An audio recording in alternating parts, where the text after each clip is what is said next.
Okay, so today should be the grand finale for the Barrens, and it'll sort of segue into whatever our next zone is going to be. Doesn't mean we won't come back to it. Of course, I will to do the Camp Tarajo area and stuff like that, but I kind of like to do it halfway, and then I go into another. Hey, Stars, how's it going? Uh, I go into another zone, and I kind of split between them, so that creates a great sort of open world dynamic to it. Like I do half of Silver Pine, then I go all the way back across Kalimdor, then I'll do half of the Barrens, then I'll go somewhere else. So you'll always have somewhere to come back to. And sometimes the quest will even feed into that.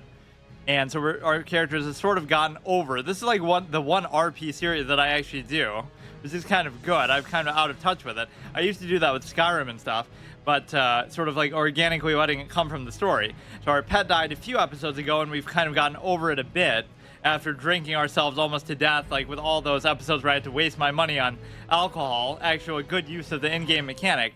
And so then finally we're at a position where we're sort of over it, and now we just have to finish off the Barrens, which took a lot from us.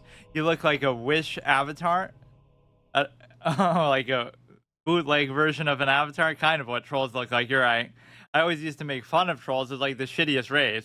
You can't even wear boots, like it never shows your boots on the character. That's also true of Taurens and stuff, but yeah, like gnomes and trolls are the outcasts of this universe. They don't even get their own capital city or anything. Yeah, we kind of got over that, and so we just have to finish off the Barrens. We'll turn in all the quests. We'll pick all the ones up from the crossroads again. And what else was I gonna say? I almost have an urge to start that arcane mage that I was talking about, but I don't want this to turn into, you know, like two different series in one. Like this is the one that we were supposed to be doing, but I'll do that as like a click to move first person thing. Again, when I combine so many different formats, you have to play it like that, and you have to use some sort of skill shot ability every time. But I can't think of what class is really suited for that. It would have to be an AoE. There really aren't enough good ones like that in Classic, though, right? Even if you were to like spam engineering bombs, it would kind of make sense, but you're not going to have enough of them to do that.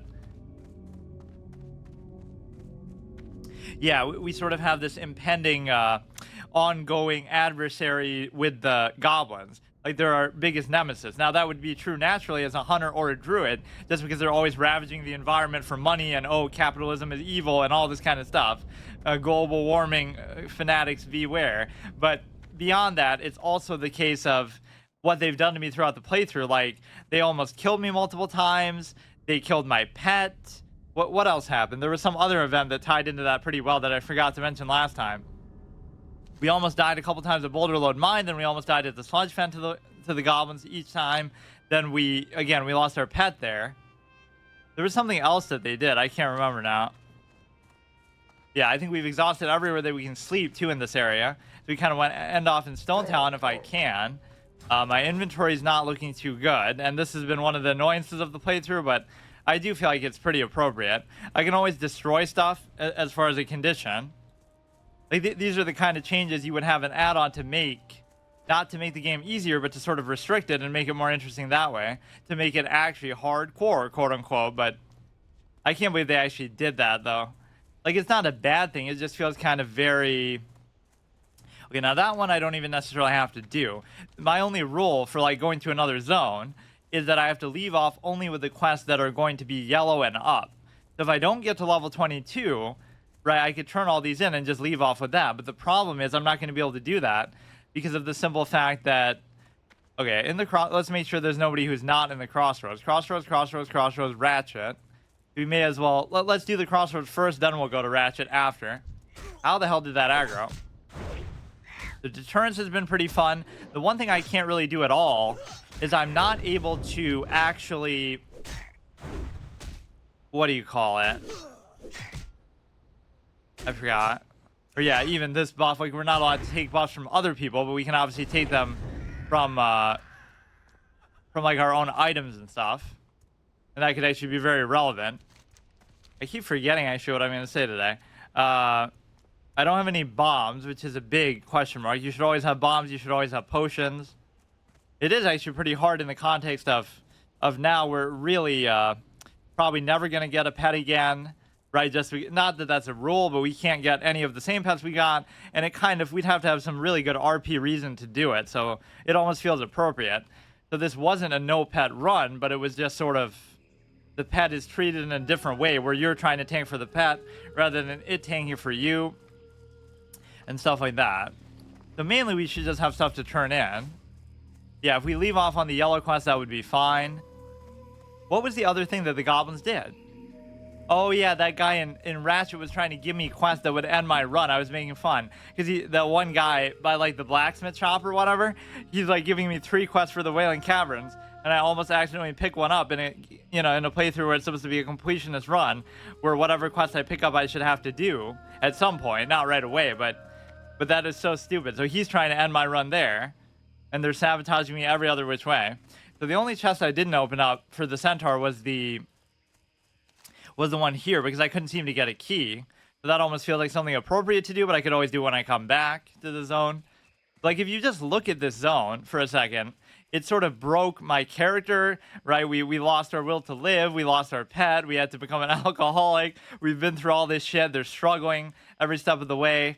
But even in real life, it kind of broke my RP spirit too. I haven't been RPing as much the last couple episodes because there's so much to do here. I don't even have time to worry about that. I'm just bang, bang, bang, trying to do the quest and just almost speed running through it, playing it almost like everybody else does anyway. But it's just so overwhelming that you almost have to do that. And that's the one condition that's so important, but it's sort of punishing when you do such short episodes, is the fact that I have to like rest in a different area every time. So I'm completely out. I have nowhere else to go. I have to go to a different zone.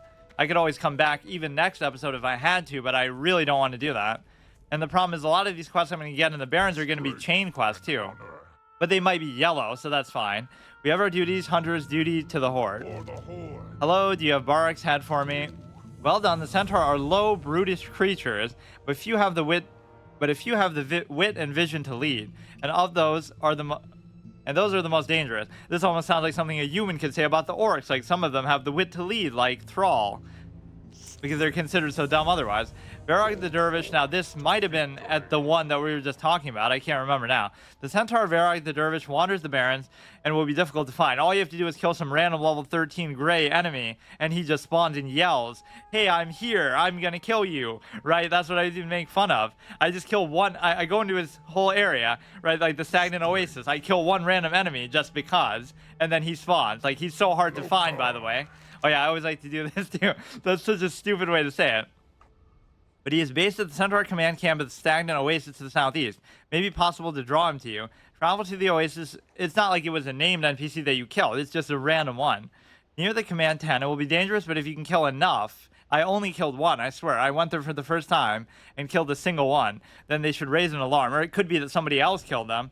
But this is why, like, transferring to the other server is so stupid. Right? Like, yay, a hardcore server came out, but you don't want that because there'll be too many people there and there'll be people trolling and griefing and whatever, to whatever extent they try to prevent it. The reality is that you don't want that. Like, this is so good because there's nobody here. So I hope they don't take these down. And Varag will come. They'll at least let you transfer, though, if they do that. Bring me his head and I will replace it with Barak Kodobane's. Bring the head to the... Yeah, his name doesn't match how badass he is, level 28. You kill enough, he should raise an alarm. Yeah, because that's always how it works in this game. You don't have to just wait for stuff to respawn or just naturally be there. Yeah, we have a ton of shit to turn in. I gotta learn to use my trap a bit more, though. I keep acting like it's some epic RP moment, like, oh my goodness, I'm putting a trap, and look at me, I'm a hunter, and I gotta go in all stealthy. But really, all you have to do is just do it every fight. There's not anything too elaborate. The first time I used it was pretty cool, though. Like, just the way that I sort of got baited by the other guy. It was that fucking somebody in Skull Rock where he's like at the bottom of the slant. There's so many cool moments that happen, but I guess everybody is just they treat a game like this. I'm sure it's the same with other MMOs too. Like, they play it all day, every day, and they know it like the back of their hands. But I don't buy that, because even if you count the unofficial servers, which people inevitably must have played on over the years, the game was only out for 3 years. So from 2007 to 2004 to 2007 is the only time you would have played it. So why would people be so jaded and like, oh, we know everything like the back of our hand? You wouldn't have played it in 12 years and you wouldn't have had that much time to play it. 3 years wasn't enough, obviously, to flesh everything out. But now all of a sudden people act like that. So I guess you owe that to those unofficial servers to give us this knowledge base, because even if you go with what people knew at the end of Classic, it was a good amount, but it wasn't everything. It certainly wasn't the way that people act like now. I don't know. Where you act like you're speed running everything. Is the old Model T4 argument. Just that we boycott that guy because we don't believe in bows. Now we're a hunter with clipped wings, with no pet, with nothing. We may as well have to use one-handed weapon. We can't use a two-hand. We can't use a... we can't dual wield. We can't do anything. And we turned down that stupid twin blade axe, but that was just an accident. Doesn't this guy seems like his position is bugged, the way his leg is on the slant like that? I feel like he's not supposed to be that way.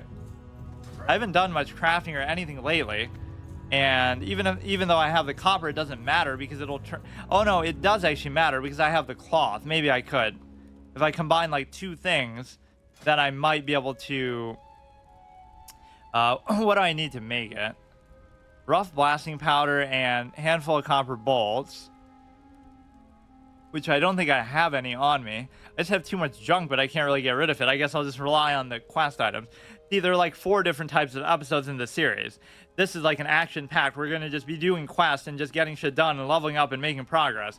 Then the second kind is like RP episodes where you just stay in one place and like I'm talking to my pet in the house in Silverpine Forest and I'm just sort of, you know, doing a meet and greet and going over our backstory and whatever, like just RP pure in one spot, which we've only done a couple of those. Then the third kind is like an exploration episode, like where we did Orgrimmar and we're talking to every NPC and we're just kind of soaking it in. So we're not really doing anything gameplay centric that's going to make us progress. And then the fourth is kind of a mixture where you're sort of like exploring out in the world, but you're not getting a lot done. You're sort of just taking your time, which is kind of what I would have liked to have done with the series more, but it's hard now. In fact, as we get to a higher level, it's going to become way more difficult because how many times are you really going to rest off in an area that takes you like 50 episodes to level up in? So I'm not sure how I'm going to do that. They'll have to be either super long episodes or there might have to be more houses in the world that I'm giving it credit for. Or I might have to relax my definition of what a house is. Like even those little guard barracks and huts and stuff might have to count. But let's see. You need... I haven't learned anything for engineering in a super long time either. Copper bolts and rough blasting powder. So this should be okay. But it's just going to end up... whatever. We can turn in quest items to clear our inventory.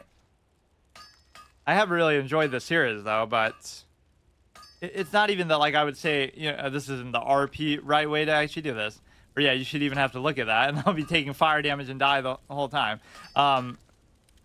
It just feels like...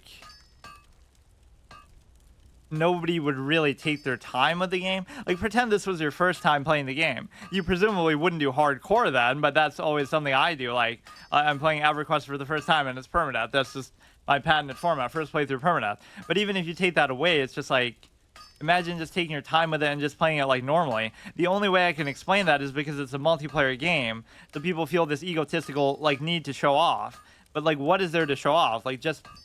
getting the level 60 is not a big deal. Or like people are talking about with the official hardcore classic stuff, the fact that, you know, oh, we're doing dungeons and raids and permadeath. Like, that's cool. Try to beat every raid without dying once. I'm sure somebody will do even that. But it doesn't matter because the whole essence of what permadeath is in a game like this is normally try to get from 1 to max level without dying. Try to do all the single player stuff you can do without dying. Whenever it's multiplayer, it's twofold. On one hand, you're not supposed to get benefit and help from other people, but you're also not supposed to get punished by other people in the sense that... wait, what? Oh, I just used up the copper bars on that like an idiot.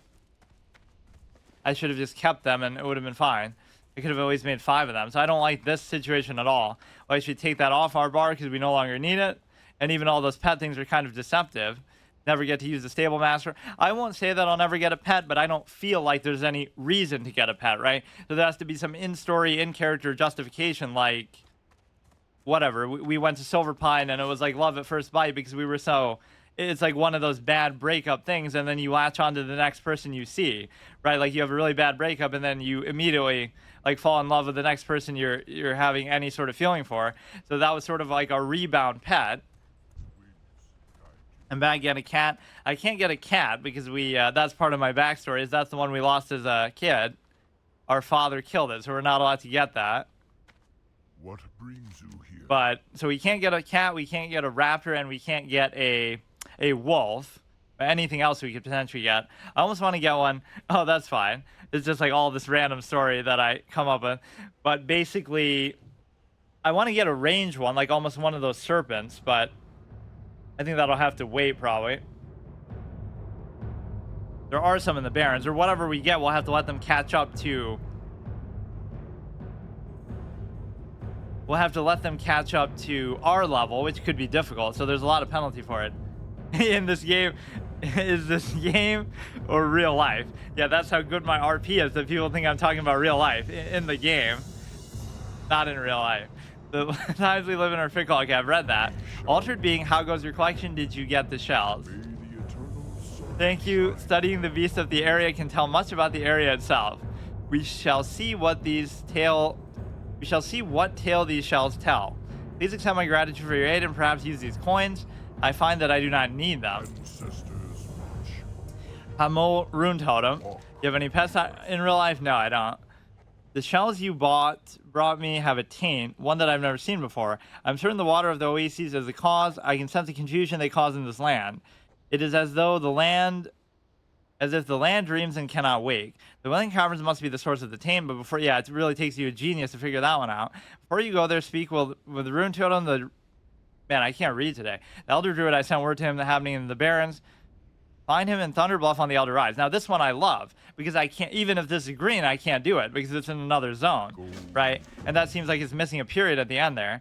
But, yeah, it's going to send me to the Wailing Caverns, but that part I couldn't do either, but I just wouldn't pick it up then. Or this is what's going to confuse me now. I won't know which quest I didn't pick up. Get a cat. I'm not going to get a cat, though, because for that same reason. Because, like, our character has that trauma.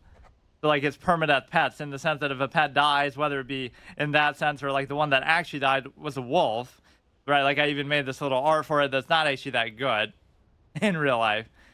Oh, yeah, I guess I could do that. The wolf dying, and then we had to drink alcohol for a couple episodes, waste all of my money on that. My clanmate, Mura Rune Totem, traveled to Silverpine so she might aid our undead allies. Silverpine is an ailing forest, a dying forest, and it was Mura's hope to bring a new life. Perhaps, yeah, but meanwhile, it's inhabited by undead either way, whether it be the Forsaken or the actual undead, so what good does that do you? Perhaps the strange life... Yeah, how do druids reconcile dealing with the Forsaken? Or, like, it's like an abomination to nature, even if they mean well. Good drawing, thanks. I didn't really like it too much, but I like the idea behind it, at least. It was Mura's hope to bring... Actually, let me review. Yeah, let me show off each of my arts. This is the most recent one. Which ones have to do with this series? I made a lot. This one I like because it was like Orgrimmar. Like, I'm a double agent. Obviously, you're a troll like the Horde, but you have your Alliance tabard in the back. So that was my title, like, Alliance player who killed every NPC in Orgrimmar talks to them for the first time instead.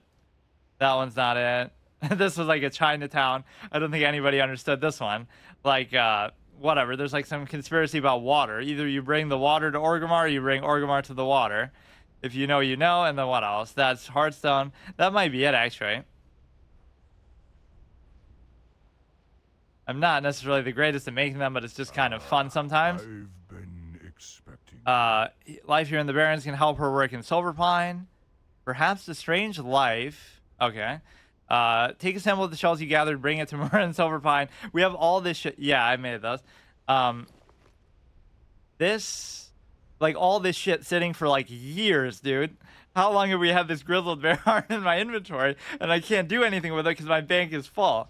Like, if it was any sort of food item, bring a lunchbox to this guy in the crossroads, and then, like, 20 episodes later, we'll finally get there and give it to him. Like, there's that one quest that was, like... meet somebody in the crossroads, and I went like all around the zone before I finally ended up here. Shit, we gotta wade through this again. This is one thing I never really did, although I tried to do it on one of my Alliance hardcore playthroughs, where I actually read a lot of the quest text. But as far as the Horde quest text, I don't think I've ever read like any of these, even in what little I played the Horde. Take a sample of the shells, bring it to Mora and Silverpine. She is staying at the sepulcher with, I don't remember seeing even her. Was she like just in a shop? Or maybe I just forgot. With luck, studying the shell will give her the insight she needs to heal that dying place. I don't know why a random shell would do that, but... Ancestors watch. Oh, for fuck's sake. This area is too much. My quest log cannot handle it. We'll get to a point where it's actually impossible to progress, because I wouldn't be able to pick up the quests and do them that are not yellow, and I wouldn't be able to leave the zone until I do it, and I can't abandon the quest or turn in the other quests because I have too many of them, and they're in different zones. I'm actually going to get hard locked in this run. Started playing Death Stranding. I've never actually played that, but I heard it's good. Kojima made it, right? The Metal Gear Solid guy, which I've also never played any of those. I'm not at school, if you were wondering. Yeah, it doesn't seem like you are, right? Because you're kind of more active. How goes the hunt? Did you see that thing on chess.com they added for Clash of Clans? It's like you get to use like potions and spells and stuff. Some kind of weird variant like that. You get to like freeze your enemy's pieces. I'm a big fan of variants, but that seems very silly. How goes your hunt? Have you found the prowlers? Go forth to victory. You didn't? I see you've been busy lurking in the grasses and hunting prowlers. Do you think then that it's time to face a champion among them? Go with honor. White Mist, Ichiyaki in the Torn Tongue, is the king of the Savannah Cats. I assume this won't be a green quest. He hunts with such stealth they say he's like a thin white mist on earth, and he kills his prey so fast he has no time for fear or pain. The Torrents say he is both mercy and death. You will learn that if it's true. This is very fitting for a hunter to do in particular, too. Like, oh, I should try to tame him then. You will learn if that's true. For now, I set you on the path to hunt Ichiyaki. I don't know how you even say it. Strength. Why did that stop? Glory to the horde. I didn't do anything. His lair is somewhere. Yeah, you normally want to have your beast tracking here anyway, since I'm not allowed to change it anywhere else. Always important to have this cleavage when you're going fighting to the death. Like, I guess stories could justify it by like, oh, you know, it's to be more lightweight, but it's called spell chest. Yeah. You will learn if that's true. For now, I set you on the path. His lair is northeast of the crossroads among the bones of Giant Kodo. Why do some of the quest texts seem bugged out? Like, shouldn't there be a period there? I feel like that almost never happens. Go blow this horn when you reach his lair. Blow the horn and he will come. Farewell.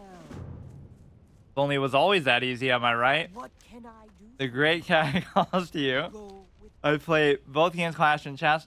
I actually played Clash coincidentally for the first time, like last Saturday, right? It actually had nothing to do with this whole whatever. Like they're having the Clash of Clans streamers do like a pog champs of their own, but it was just sort of incidental. I didn't like Clash of Clans at all, actually. Clash Royale was okay, because it's kind of like a card game mixed with it, but there should still be a lot of stuff to turn in here. I'm kind of taking too long. Oh, come on. Why has he got to be green? Okay, Ratchet. That'll be Ratchet.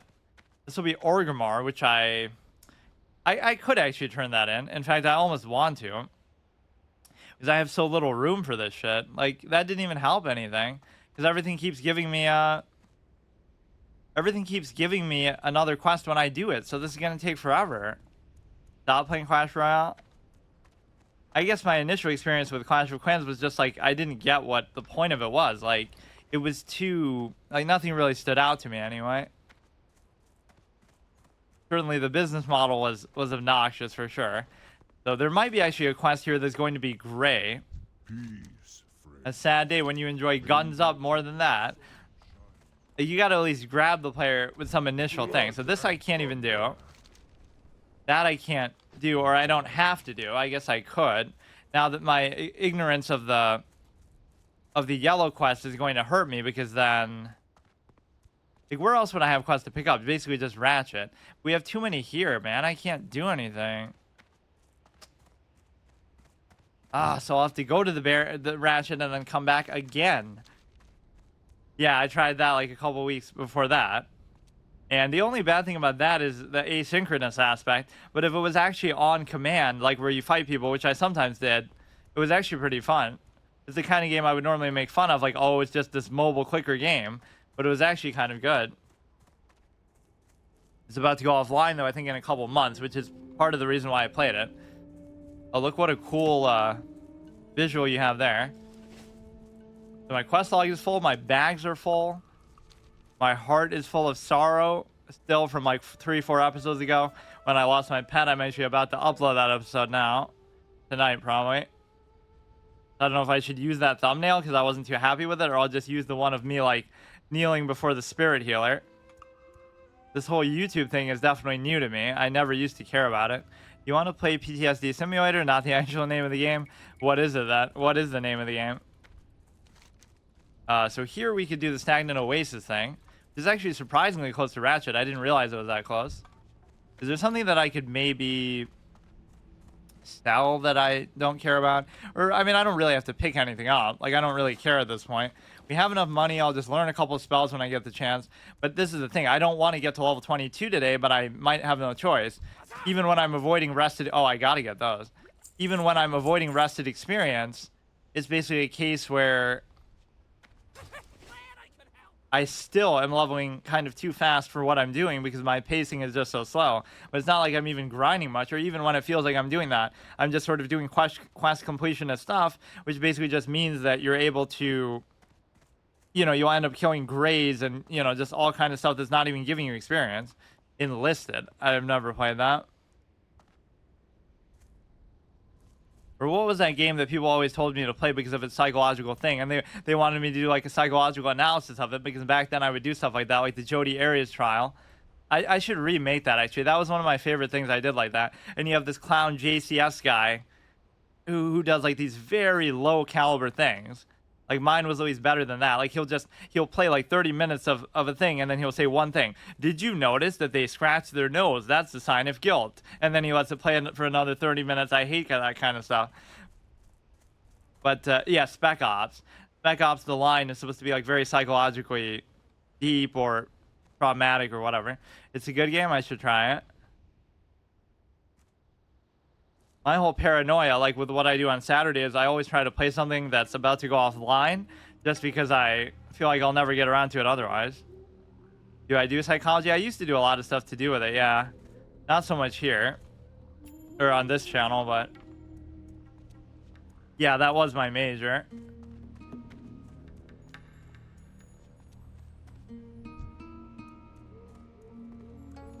Or like, what's that guy's name? Dr. K. You'd better not be causing trouble. At least they know me by name. That is almost disturbing content, too. Like, you have these streamers doing therapy sessions live. Like, that's when you know Cult of Personality is taking it too far. I'm not saying they shouldn't do it, but then they have thousands of people watching and spamming emotes and stuff. Like, is this really the healthy environment for, whatever? There's a reason why there's patient confidentiality and stuff. Everything is content. Nothing is off limits. So this is the problem, too, is that we end up... It's going to be something in the Wailing Caverns, right? Let's actually double check to be sure. So there's no other quest to pick up, but they're going to give me these endless chain quests that I just can't escape from. Because even if the chain quest they give me is yellow, I still can't do it. Because... Or it'll still take up space in my thing. So I'm actually kind of screwed now. I didn't realize it would be like this. It's not a backspace issue now. It's a quest log issue. I got to keep remembering to do that. So this is in Stone Town, which I would love to go there, but I just can't. This is going to be the Wailing Caverns as well. Goblins trying to sabotage me. Guess you can call psychology my major, except I'm not in university. 6 portions of the Wailing Essence, but like it's something you want to focus on. Wailing Essence and the Wailing Caverns, yeah. Now, the way he says that one almost makes me think it's the ones outside of the Wailing Caverns, or at least those ones would count for it, which theoretically I could kill those, because they're only like level 13, but maybe if I had a pet. Creative holes, blah, blah, blah. And Razor Fen Crawl. Oh, yeah, he takes it a step further. Why is he giving me an RFK quest at 21? Like, I really don't understand that. What a random thing to do. To do raids on Twitch? Yeah, I will try it at some point. I just want to maybe test it once, or I don't know how they work fully, so... Or like once I have a bit more viewers, I'll do it. Or maybe I'll do it tomorrow for heroes, because that's such a dead category on Twitch. So if somebody else is doing it, I'll do it, somebody else in that thing. But then again, I'm normally the smaller one, because if there is somebody else, it'll be some big streamer. who's known like just for that and that alone. I like this guy's voice actually. Hey, just passing through. Did you find my things? Welcome to Ratchet. Hope you're looking for work. It's a relief to get all this stuff back. Thanks for your help. You know, I could use a troll like you to help there with my operation here. If you're ever looking for work, don't forget about how well Gazel pays for service. Actually, not bad. We go ahead, we can sell that. Keep it quick, kid. Baron Longshore's head. What's happening? Something I can help you with. Goes to ship, perhaps an engineering job, as he's asking me for a head. So he's so business focused, he doesn't even care about what the topic is that he just gave me. At the height of my streams, I might get 2 viewers. Yeah, I usually get like maybe 5 to 10. It depends on whatever I'm doing. Sadly, chess is sometimes my best category just because everybody likes it. It's such a universally recognized kind of game. So we'll sell the boots here. And I like to keep the shop thing intact as well. Yo! Where you're able to sell to somebody who kind of makes sense, right? He's selling male boots, so I can sell him something he would presumably have use for at least. Be good. Five Nights at Freddy. Yeah, I should try do that just for the bait. I could do a first playthrough permadeath of it just to see. You'll get viewers if you play that. There are certain categories that are just hot for it. Although some of them end up being like double-edged swords. Like they're so popular that they get overly competitive. I kind of hate the way this one's categorized because this is not just World of Warcraft, period. This is a specific version of the game. But they don't let you specify that on Twitch, so it gets all lumped together. Yeah, like I'll play it for the first time. Yeah, and if I die once, it's over. Which I know it could probably be pretty quick with a game like that. We can do Baron Longshore, but who else did I have to turn in? Orgrimmar, nothing. Yeah, I basically won't be able to do this on this account alone. This is completely unfair. They keep giving me chain quests, so I can never escape the zone. It's actually impossible. I don't know where this is. I'll try to kill him. The Bones of Giant Kodo, northeast of the crossroads. We'll take care of this one, and then we'll take care of him. And then we'll go to do the other thing. That'll be a 20-minute stream at most. It would still be longer than some of my attempts, like I've done. That was one of my shortest ones ever a couple months ago, Titanfall 2. I died in like this, the tutorial, master difficulty first playthrough. And then I tried it again at some point after, and it wasn't even that hard. It's just that, you know, obviously it's tough to do in one try. Because like you're not meant to really play like that. You're meant to be in your Titan the whole time. So it makes that sort of gameplay way more unfair because it's just very brief. Kind of like in Splinter Cell Conviction. There's like that one section where you're like in the army and fighting people like it's an infantry unit, but that's not what the game is like. It's a stealth game, so you're trying to do melee combat as a stealth player, and so you get completely destroyed. Like it's meant to be like that, but that's the only section in the whole game that's like that.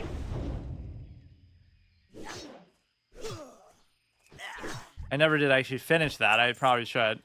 That was kind of a fun thing. Like one night I just start playing it like late at night, and then I stay up all night and I get through like maybe half of it or something, just randomly. I don't even know what made me decide to play it. That would still technically count as the first playthrough permadeath because I haven't beaten it, but that is sometimes a little bit disingenuous. I like it to be like really the first time, but I'll die like 50 times and keep coming back to it. You could clear out this area, but unless they send me there, I don't see the point. I kind of forgot this was even there, to be honest.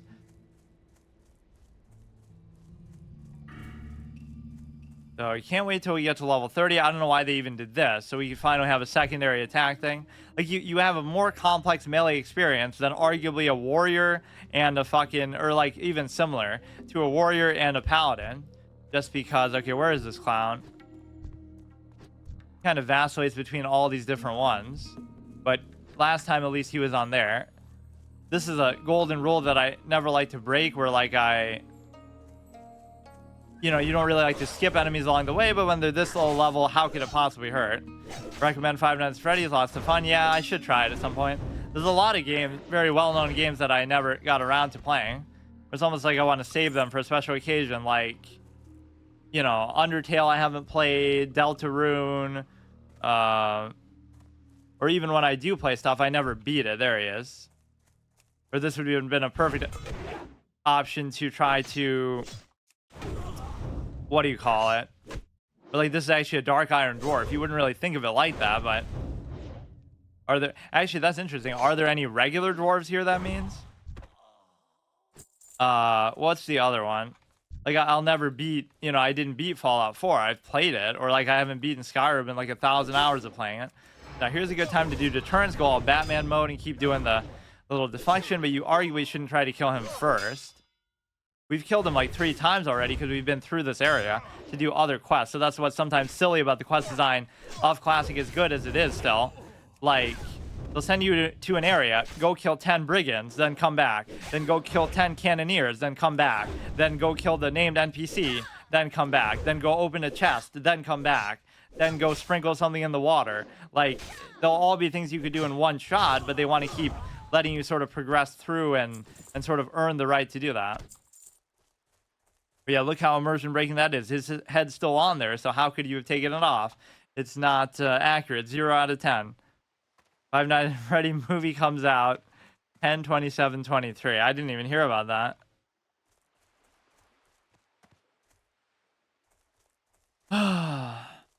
They make a movie out of everything these days. Yeah, I know. I just know they made like 6 or 7 sequels of that game, which presumably they sort of churn them out. The day comes first, not the month. Yeah, so it must be October 27th, right? Obviously, there's no month for the 27th.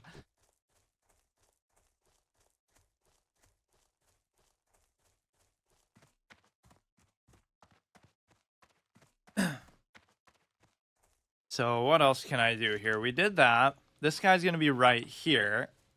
So we just kind of have to churn these out. This is to the northeast. So we'll check that out. If we can open the chest too, that would be a bonus. Then we'll go all the way up. Then we'll come back down. Then we'll see what we can pick up. There's nothing I actually have to pick up here, though. That's the good thing. Yeah, that is how we would say it with the month first. Or yeah, what about do a little Seinfeld bit?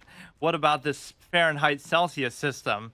The fact is, like, Fahrenheit is so much more intuitive, because if you say, hey, it's 100 degrees outside, oh, that means it's pretty sweltering hot. Maybe we got to go in and turn on the AC and have some lemonade. But if it's 100 degrees Celsius, my skin is literally burning off my bones and I'm fucking dying, because that means it's at the boiling point. When would I ever need to use that sort of terminology or measurement?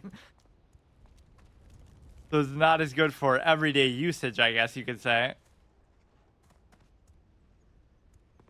But a lot of countries do use it. So, like, let me guess. He's going to give me another million chain quests after this, but at least they should be yellow. But as soon, this is going to be the ultimate treadmill experience. A karma for me taking so long between episodes, or not so long between episodes, but, like, not getting enough done. It's going to be a case where he's something of an alcoholic himself. I'm going to get to level 22 right when I'm done with these, and then I'll be forced to continue. What's happening? Something I can help you with? Goes to ship. Okay, so he doesn't care about that. That sort of bit. Oh, I guess because he didn't give me the quest, so that dialogue kind of makes sense. I was kind of making fun of this because it's not related to. Normally they would say, have you gotten his head yet? But I got it from the little wanted poster, so I actually retract my incredulous notion. That sort of business. You know, I saw the heedless once on the open seas. Fearsome ship, or was that boat? Fearsome ship, or was that boat? Those sailors are so particular. Anyway, watching her glide across the water was quite a sight to see. I'm glad her infamous captain will trouble my ships no longer. Guess you could say he was out of his element on the land. I had the type advantage. Australia uses a system that counts by tens. Same with measurement. Or yeah, Australia is always a meme. Like, as much as people make fun of Ohio, that's just one state. You should instead focus on Australia, where, like, if you go too far into the wilds, you'll encounter these hairy spiders that are as big as your chest or something, that are like out of some sort of Cthulhu monster movie. Just like these, I don't know. It's like a very it's like a very forbidden place. There's all kind of weird stuff there. But nobody lives there. That's not right. That's what I hear. There's all these kind of weird things. Australia's greater than America. I mean, what do you want? I'm sure overall it's fine, but there are some interesting parts of it. Let's look for. Did I actually read all these? I can't remember. Booty Bay. The booming coastal city is run by Baron Reviglas of the Blackwater Raiders.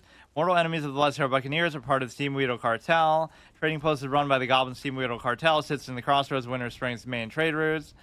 Capital Steamweedle Cartel, home to Goblin's finest engineers. Alchemists, really? They don't seem like that type anyway. Part of the Steamweedle Cartel in Goblin City provide neutral haven to those who wish to trade goods and services in the Barrens, even though it feels more biased towards the Horde. What's bad about Australia? Well, whatever, just like that aspect. It gets sort of made fun of. Like let me see. There's all these things I've seen. Australia, creepy creatures. Box jellyfish, typon snake, saltwater crocodile. Crocodile is not too crazy. Redback spider.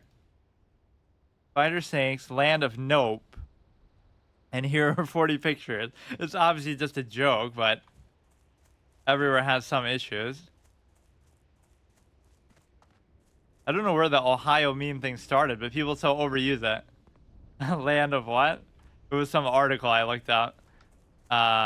Land of nope. Oh, there's actually somebody on the server. Who could have guessed? Why don't you go re-roll to the actual hardcore server? Even though that goes so much against the spirit of this. Spirits of Stone Talon. This guy's northwest. Let's actually do this one first. And I would love to get the key and actually open that chest. And maybe we'll get that twin blade axe back. There's no rule that I can't use a two-hander. I just don't have a suitable one. And I've been enjoying this dual wielding always. Interesting name for my country from the article. It's all in good fun. Like, nobody's actually making fun of it. Or like they make those videos like sort of like something said about all 30 NBA teams to offend everybody. So it'd be like something to say about every country to offend every one of them. Just some sort of stereotype or something stupid.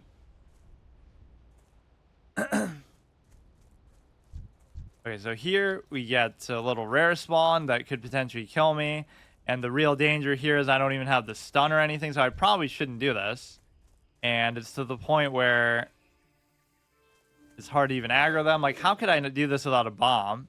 Or he's gonna, like, root me or some stupid shit. You should always try to... Oh, my God. If that aggro's, I'm fucked. Or I keep forgetting my trap even exists. You have Discord? Yeah, I do. Or I guess I could have... Wow. Flowing poison. All these paths roaming around. Like, this is a real dead zone area, but I'll still try to do it. Is this the one that... Well, it's not the one that I got the axe from before, but it's at least the one that I didn't open. So I guess I should be allowed to open each one once, basically, is the point.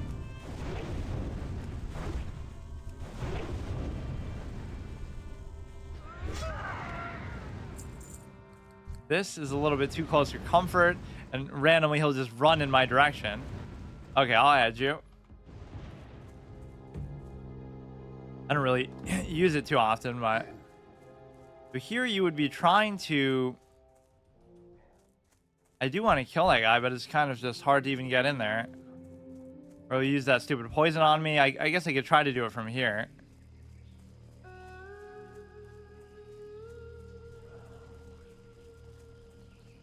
If that doesn't aggro, it's possible I'll be able to aggro the big guy from the other side, and then we'll be fine. Because you'd be able to stream World of Warcraft Classic to your friends. I mean, if they watch Twitch, they would already. Am I your first active viewer? No, but a lot of people don't chat.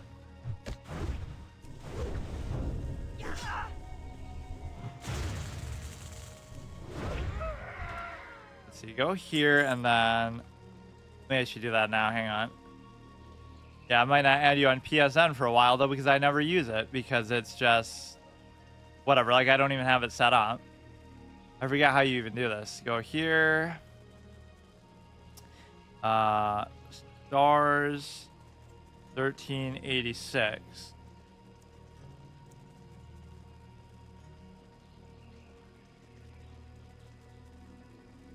What?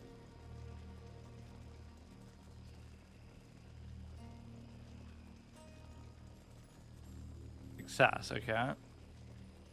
Or yeah, like I was using that to get coached by like a 2000 rated chess player, but was it really worth it? Because now as long as we have somewhere safe to run as we're fighting this guy, but he's going to be using range shit, so how can I even do this? The fact that the aggro together is very unsettling. Now they'll back me into a corner, and it'll be a lesson in leashing. We're the master of leashing because we're a fucking hunter. That's the whole point.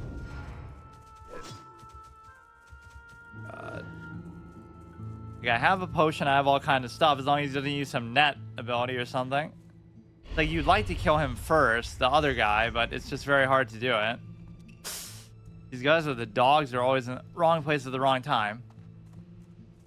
Such a hard thing to approach. Like, unless I have a bomb, I can't do it. I think I've already killed this guy, too, but...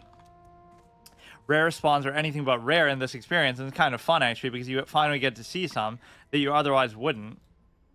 And that just applies to like everything in the game. You'll get to open chests and stuff. There's kind of an advantage and a disadvantage, obviously. Like you're all alone, but you're also able to...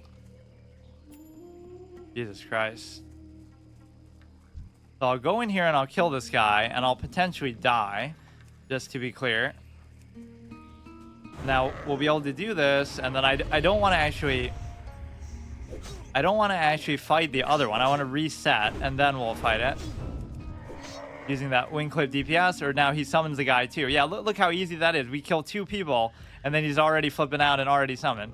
Now he'll get hit by that, but I don't care. I'm not going to do it. Or we get the snare too. That might be the first time I've seen it, or it definitely is. A worthy sacrifice he'll be. Oh, what am I doing? Yeah, I like how they act like, oh, this guy's such a master at hiding. We'll never be able to find him. Like, I found him without even needing to look before. It should take like you kill 10 or 20 if you die. I'm not gonna ever die. I've actually never died in one of these runs. I don't know what this reload shit is. I don't know what... It's so immersion breaking. It wasn't there before like that. Okay, so now we're in good shape, but something's gonna respawn because of how absurdly long I take in doing that. We can use deterrence, and I can just try to use a potion if I have to. The problem is I don't even keep too much food on me, so it's hard for me to do this. Like, I don't have food, I don't have bandages, I have nothing. No bombs. Like, this is such a horrible spot to be in. He's even going to be slowing me down. The hunter becomes the hunted because you don't have any range, or, you know, he's the one using range on me. He's not actually that tough, but yeah, this is permadeath. Most of what I do in some form is permadeath. I would like to do it with every class in the game, but it'll take me way too long to actually do that. That's just good for selling purposes. So I've done it.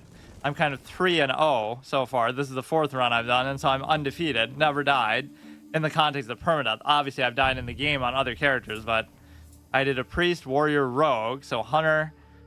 The next one I want to do is mage, because I played a mage originally, and that was always my favorite character, but I never bothered to do a permadeath run with it. I guess I almost avoided it for that reason. Just, you know, I'd already done it, so like, why bother? But what am I even trying to do? Oh, I'm trying to kill that clown who just got aggroed on the other side, and he yells across the whole map. This is actually such a fun format to do. Like, I want to play EverQuest like this. I want to play RuneScape like this. Like a first playthrough permadeath, and if I die, then it's just over, and then that's fine. Like, or even in some of those, I do sort of like, if I die, then I have to restart as a different class. So once I run out of classes, then I fail. But that would never happen, of course. Lord of the Rings, like, it's just so time-consuming. I'll do that once I become a partnered streamer and actually make a living from it. And also becoming a chess grandmaster will happen then, too. Unlike certain sub-2,000 FIDE players who got worse ever since starting streaming. That's the whole affront to my whole philosophy in life, is like, at least try to hold yourself accountable and try to improve in doing that. From my standard, that's pretty low. So you might say, oh, it's easy for me to say, but I think the point is still pretty clear that you should try to... This is going to ring around the rosy and kill me. Look at him, he's coming. Yeah, we don't have any snare from the wing clip, but we got a snare actually from the trap, which I almost forgot about that because of how rarely I use my traps. And that increases the duration of it. So arguably the wing clip one. What's your favorite game or color? My color. I guess green or orange are my favorite color. And but yeah, that is one way to spell it, actually. That's how like they spell it in the UK, I think. Favorite game is kind of hard to say. Or even stands out amongst his own kind there. Paper Mario: The Thousand Year Door, maybe Metroid Prime, Fallout 3, Skyrim, Grim Fandango. A lot of contenders for it. This game, in a manner of speaking. I always forget to mention this game because it is an MMO, so you don't really think of it like that. Ice cold milk, we can just drink on demand. Wool, we do have a stack coming. One of these guys with the dogs is going to get me killed. So I didn't get a key, so it's okay. I'll just move on. I'm trying to actually just do quests for once, get something done. So go kill that, then we'll go turn it in, both into the crossroads. And if that opens up some space for me to actually pick up quests, then so be it. I guess I did turn in the 2 in Ratchet. So there's nothing more for me to pick up in Ratchet. So I'm done with that whole area, right? And then we're not going to do Camp Taurajo. So all I have to do is finish everything else in the crossroads.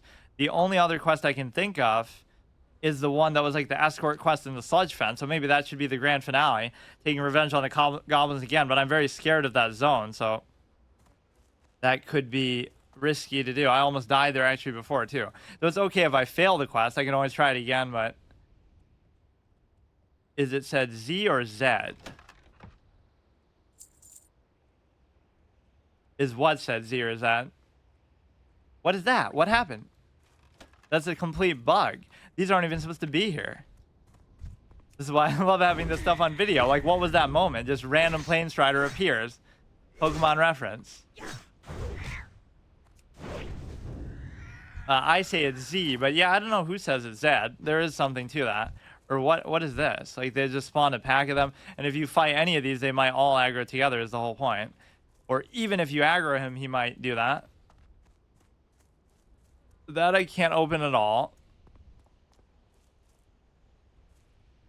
Oh, you do?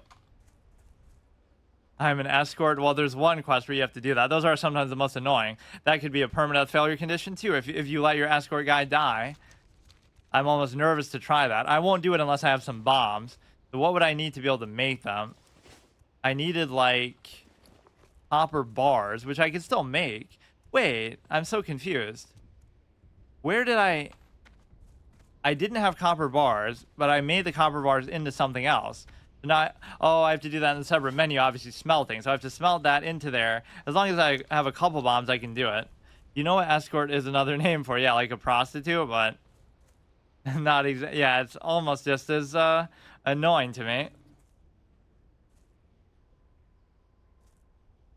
The other thing where you're on the side of the road and desperate for attention.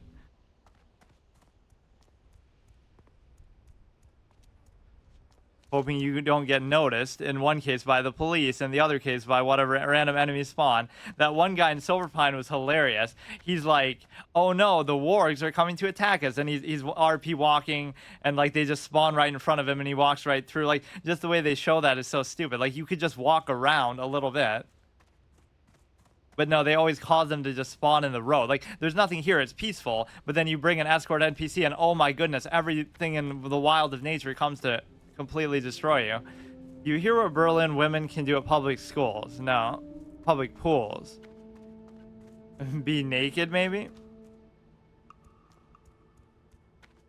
So we wanted to do the other one up to the northeast, which I don't know exactly where it is. The Kodo Bones, it says. This is also kind of fun, just trying to figure out these quests that I obviously don't know by heart or anything. Just, go blow the horn. You will learn if that's true. His lair is in the northeast of the crossroads, among the giant bones of Kodo. I don't really know where giant bones are up there. There's a lot towards the south, near Camp Taurajo. I'm packing my bags. A new law was introduced that women can go topless, the same as men. I mean, there's beaches where you can do that too, all over the place, but...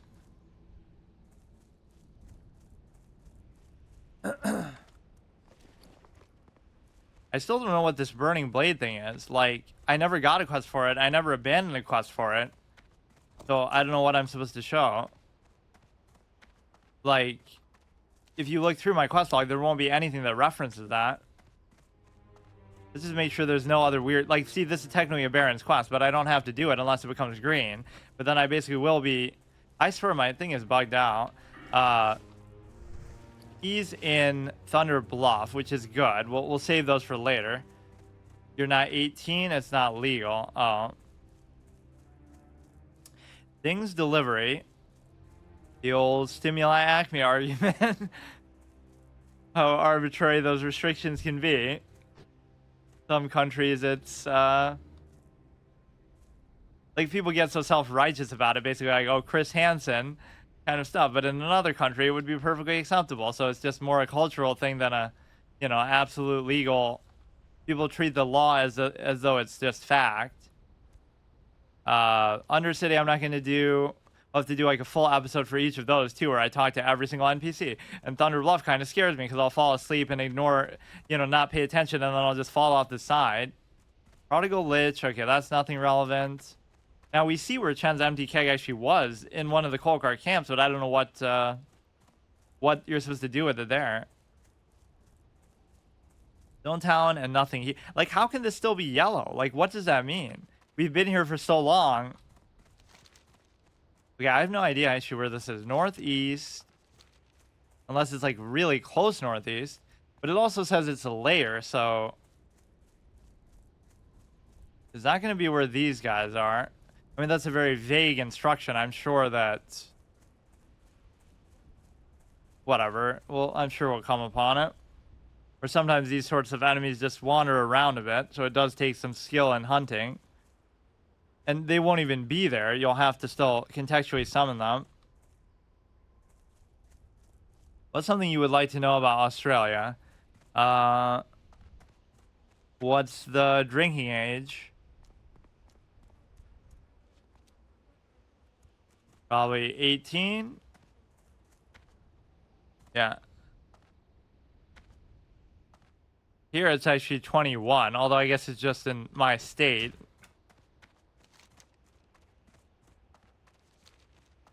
Learners at 16. Where the heck is this? It wouldn't make much sense for it to be where the Quobar are. And of course I do have a quest to kill those, but I'm kind of trying to do it in a very methodical order here. This just starts to go down, so I am a little bit confused.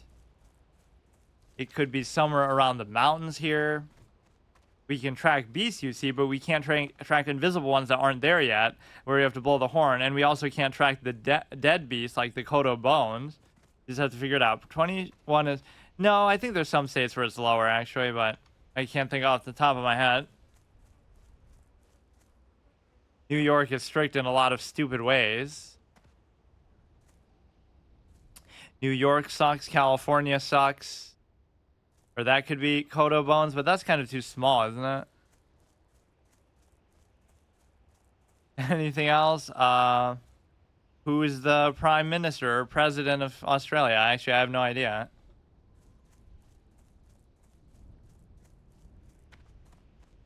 These don't even look that big compared to what you might expect. Or now it's going to cause all the huntresses to attack me. Well, that was almost anticlimactically easy to find. And then in before it's not even it. You are only a level 16 green. I almost thought you'd be an elite or something. You might come to their aid. And that's almost fitting and acceptable to happen, but sometimes I hide these up like they're going to be a lot harder than they actually are. I've never been to New York, but I played Spider-Man. That is a pretty good depiction of it, actually. Only Spider-Man game I played is Spider-Man 2 on the GameCube, but it was really good. One of my first open world games. In fact, it might have been my first, actually. Anthony Albanese is the Prime Minister. I see. So now we did that.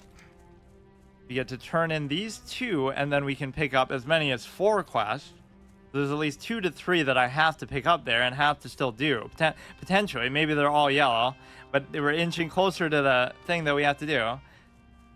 Maybe I'll reload that in town. I hate that, man. It's so immersion breaking. I don't know how you turn that off. Whatever, I won't worry about it now. Any more queries? I'm not really sure. What do you think about Mel Gibson as Australia's finest actor? Or would you argue that somebody else is? I don't even know anybody else, but... Or I probably do, but I wouldn't necessarily know. Like, isn't Margot Robbie part Australian? I don't even know. Sometimes these actors become so good at doing, at disguising their accent that you don't even know. Like, one of the classic examples is Christian Bale. He's playing American Psycho, but he's not American, and he has a very strong British accent. Chris Hemsworth, oh yeah? Yeah, see, I didn't know he was even. But no, they choose a guy who's British with a British accent, but he disguises it so well in the movie you can't even tell.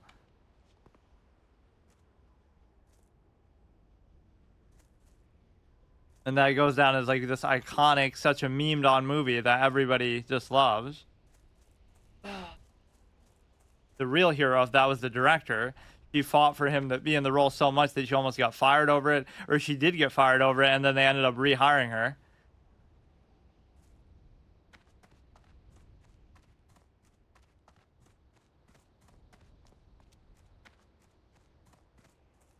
Like, see, this is almost me sort of speed running it in a very unfun way, where it's just like very bang bang trying to just finish it off, and I don't really like it. Say something about Chris Hemsworth, but it would be very dumb.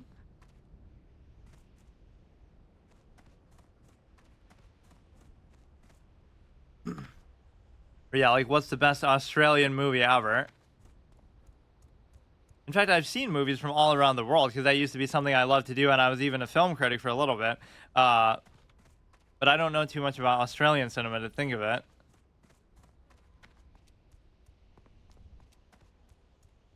Crocodile Dundee, but see, even that's a Hollywood movie still just about Australia, right? It's not actually made in Australia. Or like by an Australian studio, I don't think.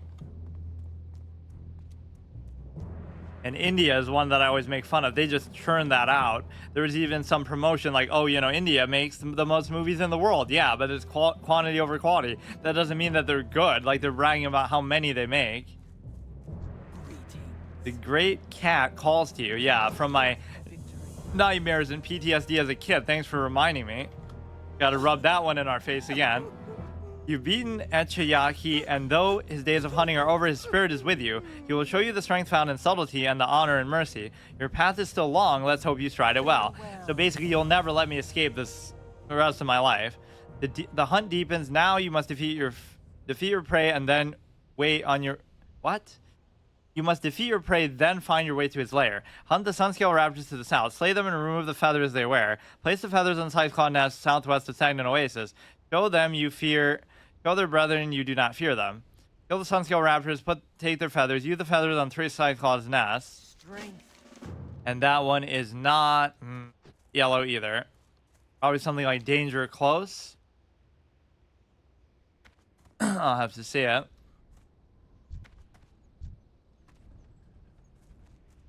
Let's see, tailoring supplies, clother. Let's actually do it.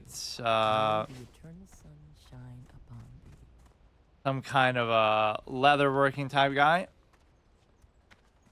Okay, now we can finally do this one. Lost in battle. We battled a small torn camp when we were separated. In a small torn camp, she held 3 of the bristlebacks by herself. But the odds began to overwhelm us. I led some away only to see her overwhelmed. Then he wants to take revenge. I already read this, or maybe not. In my rage, I turned to face my enemies, but they brought me down very easily with their vast numbers. I awoke to a torn druid tending my wounds. He had come across me on the gold road as I fell. Good thing those stupid clowns on their night sabers didn't come across you first, because then you would have never woke up. Those elite night owls. Please, Hunter, go find a sign of my wife. They copied Hearthstone. That one I don't have to do, but it's getting tight. What I have to do here. This is sort of my punishment for padding the series too much and being too slow. But west of the crossroads. And so I have to do this one, let's say. Was there another one? There's a guy up here. I think this might be the last one that we have to pick up, but just look at what this zone does to you. It's a movie about Long Tan's Vietnam War. I see.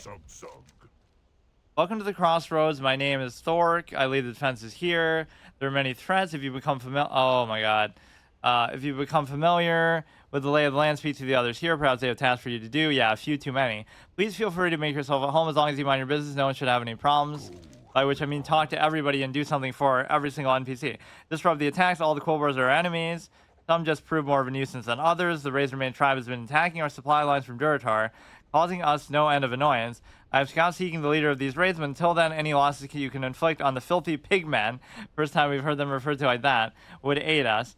Start in the northeast towards Duratar. You can always find their dens in the huge thorny vines that come up from the earth. Seek them out and slay them. Yeah, it's kind of like how the Silithid you can always find by their whatever, those weird constructs they make. Of the Razormane tribe, kill 8 water seekers, 8 thorn weavers, and 3 hunters. Let's just see what they even are. Low level.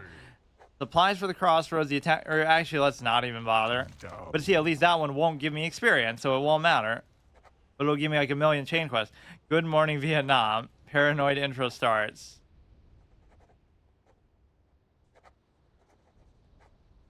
For the horde. We have 20 out of 20. And we'll do both of those. I really hate... I think I've heard it, but I don't remember off the top of my head. We'll have to do 2 quests, then come back, then do a couple more, then come back. The old Jack Nicholson Chinatown joke that he tells. Weapon crate. Yeah, how about you give me that twin blade axe? Like, what is this random thing? Dirty blunderbuss. Rub it in my face about a ranged weapon. We're so scared that we'll just run off the side and die from fall damage. That'd be a fitting end to our playthrough. Okay, so we just go ahead. I don't care about my inventory even. I don't care about much of anything. Although I do care about one thing. I want to have some bombs. So let's try to do this a little bit strategically. We'll try to make it so that we have an exact amount left. So let's make all 10 copper bars. We should be able to make at least like 5 of these because we have 5 of the blasting powder. We had like 17, but then I just wasted it. But yeah, like even when you craft, you should go first person. When you are able to talk to NPCs, you should go first person.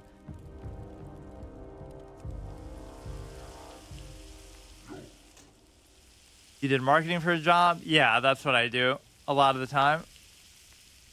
Yeah, I didn't really use my psychology degree for... No, I mean, I used to work in the field, but for the most part, I haven't really used it for much. But it still helps you to say, like, you know... Just the fact that you're a graduate. What company? I'll look it up. I tend to not really like to share personal stuff like that.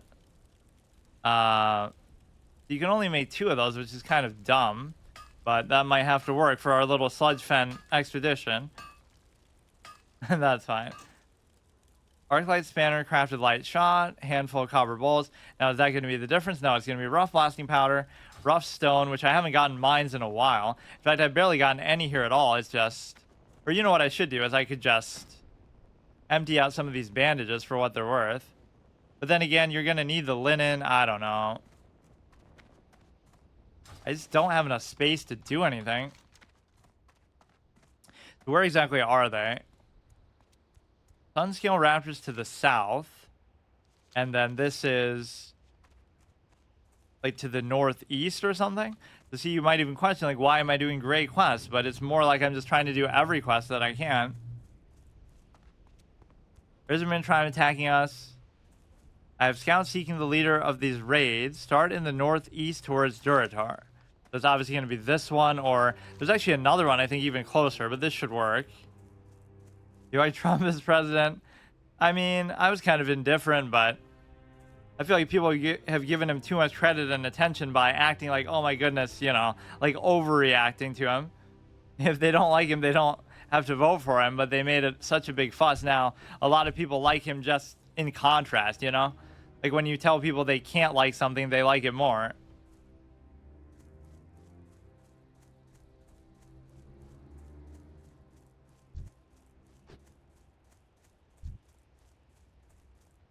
This is going to be Water Seeker, which I think is what it was. Yeah, see, this doesn't even bother me. I could do this all day, and I probably will end up having to do that. I hate playing like this because I feel like I'm in a rush, but I don't have enough time to really live up to my conditions here, or whatever the format is going to be. Like, I don't feel the RP sort of drive that I would normally have. This is kind of bad because I don't have enough stuff to... I don't have a way to actually empty out what I have in my inventory, do I? I could just drink these for the heck of it. We'd only be getting that to sell it. 1 stamina, 1 int, doesn't matter. Yeah, the melee hunter who goes melee survival hunter. Only dumb people in America like him. The rest of the world hope he dies. I mean, you can say that, but I think it's been like overhyped. Like, I don't like Joe Biden either. I don't like a lot of these clowns. I didn't like George Bush, but like when you give one guy that much attention, it's like missing the whole point. Like, none of these people you should like. They're all just, if they're useful to you, fine. If not, you know, it doesn't matter. They get so, yeah, he was all right, but he's pragmatic at least. It's all just like sort of superficial stuff. Biden has dementia, true. Very true. Yeah, that's the whole credibility issue too. A lot of people complain about Trump for the 4 years, and it's like, oh, cool. So what's your solution? Who are you going to vote for? Clearly somebody a lot better. And then meanwhile, you end up with this. So it didn't exactly solve the problem. 3 Razorman Hunters. It's probably not a joke, though. He unironically seems to. He was never even very popular with his own party.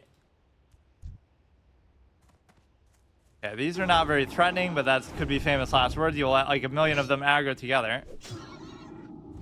Unironically. It might not seem like you should be scared of this, but there's no reason to get this overconfident.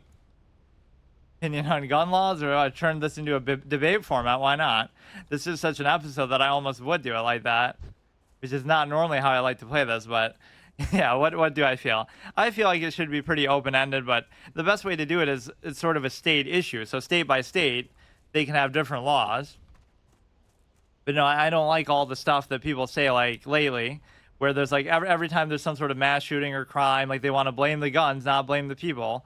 Like, I'm never going to do the force amplification argument, which is basically just like, you know, you can't really do that. I don't know. Whereas this sort of a cop-out to say, oh, it's the gun's fault. If nobody had guns, nobody would do anything wrong. First of all, you would get it illegally. Second of all, or that's exactly what happens, actually. Chicago is a good example. In Chicago, guns are banned, but it has some of the most gun violence in the world because then guess what they say? Oh, we blame they get it from other states. So, like, then they'll start blaming, oh, we get it from Mexico, or we get, you know. So it's not like guns will just stop existing.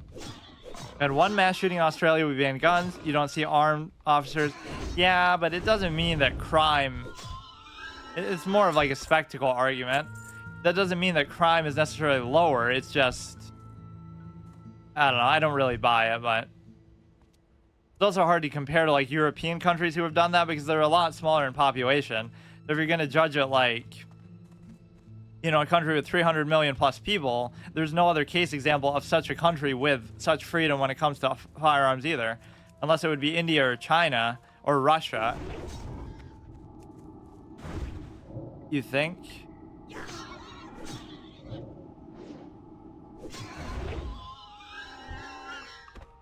Actually, I don't know what like as far as population. Well, I mean, those are obviously much bigger, but like people will sometimes say that. They'll try to compare like, oh, you know, there's been X number of shootings here and there, like in Britain or something, but the population is so different than the US that it's not even really a good comparison. They all have gun laws, but that's kind of the point. I mean, even the US has gun laws, it's just not, some of them are wait, why is Chen's empty keg everywhere in the world? What is this? It's just, yeah, I tend to not really blame the guns, and I think a lot of the arguments are stupid. Not very good ones. And it varies from state to state. And even in the case examples where it has been banned, it hasn't been very effective, so... You know, people have no qualms about getting them illegally. But yeah, I wish this was the case. Like, I could just die and start playing as my pet. You know, we always die together. What do they have to fight for? When they lose me, they just give up on life. It doesn't mean they actually die. I don't get this. We've seen one in the coal car area. We've seen one here. Very mysterious. So 4 out of 7, 7 out of 8. This is exactly the kind of thing that you would question, like, why am I even doing this? But we're trying to farm for some BOE blue drop that these probably wouldn't even be capable of dropping because they're too low level. actually farming in a hard mode. I never do that. Dark Souls 2, I was doing it like for the Pharaoh's Lockstones to open all the things in that one door of Pharaoh's area, but that was just like a bonus thing. Even anything I got from there, I said I wouldn't be able to use. I agree, people are part of the problem, but if they couldn't get guns easily, yeah, it's the force amplification thing. I discussed that one like a lot actually back in the day. I just think it's like a case example argument. Like I wouldn't personally fear that ever, right? Like I don't fear what sort of means of force somebody has. I care about their intent behind it. So if I'm walking down the street and somebody really wants to do something, they're gonna do it. Like I'm not gonna, I never fear things in that way. It's always the intent that is bad. How many kids? I mean, that's what people say, but I don't buy it. Yeah, then they'll get it illegally or they'll use something else. Or something is done. Well, some places do have something done, it depends. That's why it's a good state-by-state issue. I agree, people are part of the problem. Oh yeah, I read that.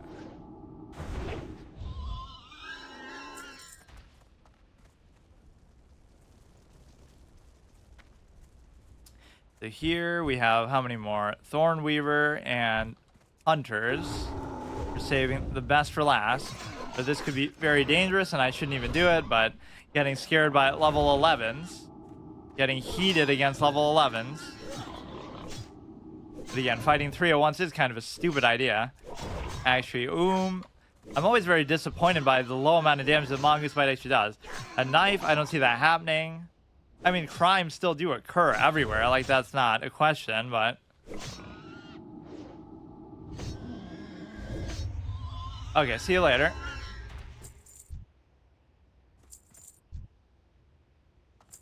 So we need 2 more of the hunters. Then we can get those stupid little raptors, which are not going to be the ones that were like up on the hill here, or even the ones that are at the very top. There's way too many raptors in some of these zones, actually. They put them in the oasis where it doesn't even feel like they belong. And of course, I do strategically avoid these because you have to kill this stupid pet along with it. Imagine how a hunter would feel doing that. I would rather kill you 100 times over than force you to live and watch the death of your pet, because we know how much that hurts. Rather let you die with honor trying to protect it and let you know that it'll be safe with me. I'll adopt it once I kill you. That's actually a good RP sort of thing. Yeah, like if a hunter kills another hunter, they don't kill the other hunter's pet. They actually adopt it themselves and take care of it. And that becomes their new pet or one of their pets or something. That's more like a PvP incentive thing, but still. That'd be actually a fun mechanic. You get to just steal it. Oh, and of course we won't be able to do anything with this. Yeah, this is why it's so deceptive. And the pets can be super strong. It's even a wolf too, but not the kind that we really, not the same color.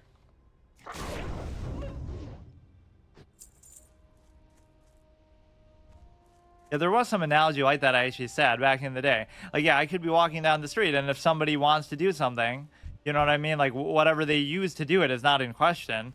It's the fact that just their willingness. I wouldn't be expecting it. I'm on my phone. I'm walking down the street, minding my own business. Somebody just randomly wants to do something. Like, fine, go ahead and do it. Like, I'm not. That might sound like a defeatist mindset, but I never fear that. Or there's the old good expression like, I could end 100% of crime tomorrow. You would just have to give up 100% of your freedoms too. Or you would have to give me 100% power over every aspect of life. You're not allowed to go outside. You're not allowed to have anything. You just have to, whatever, stay in your room. You don't get weapons. You don't get anything. You don't get vehicles. Or yeah, that's a good extrapolation on it. Daryl Brooks rode over a bunch of people, right, with his car. And that trial was... And that actually would have been a good trial to react to, as dark of a subject matter it is. I'm back on mobile and can't hear anything? Okay. Or he wouldn't have heard that acknowledgement either. Yeah, Daryl Brooks. So does that mean that cars should be somehow...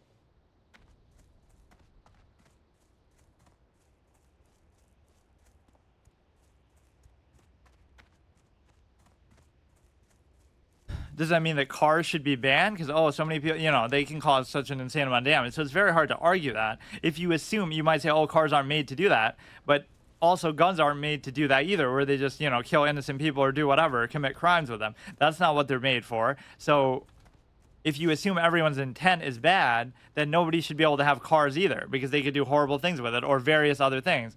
So I have a hard time kind of reconciling that, where if your assumption is just negative overall, you have to have some faith in people, right? There was some sort of old discussion like that too that I had.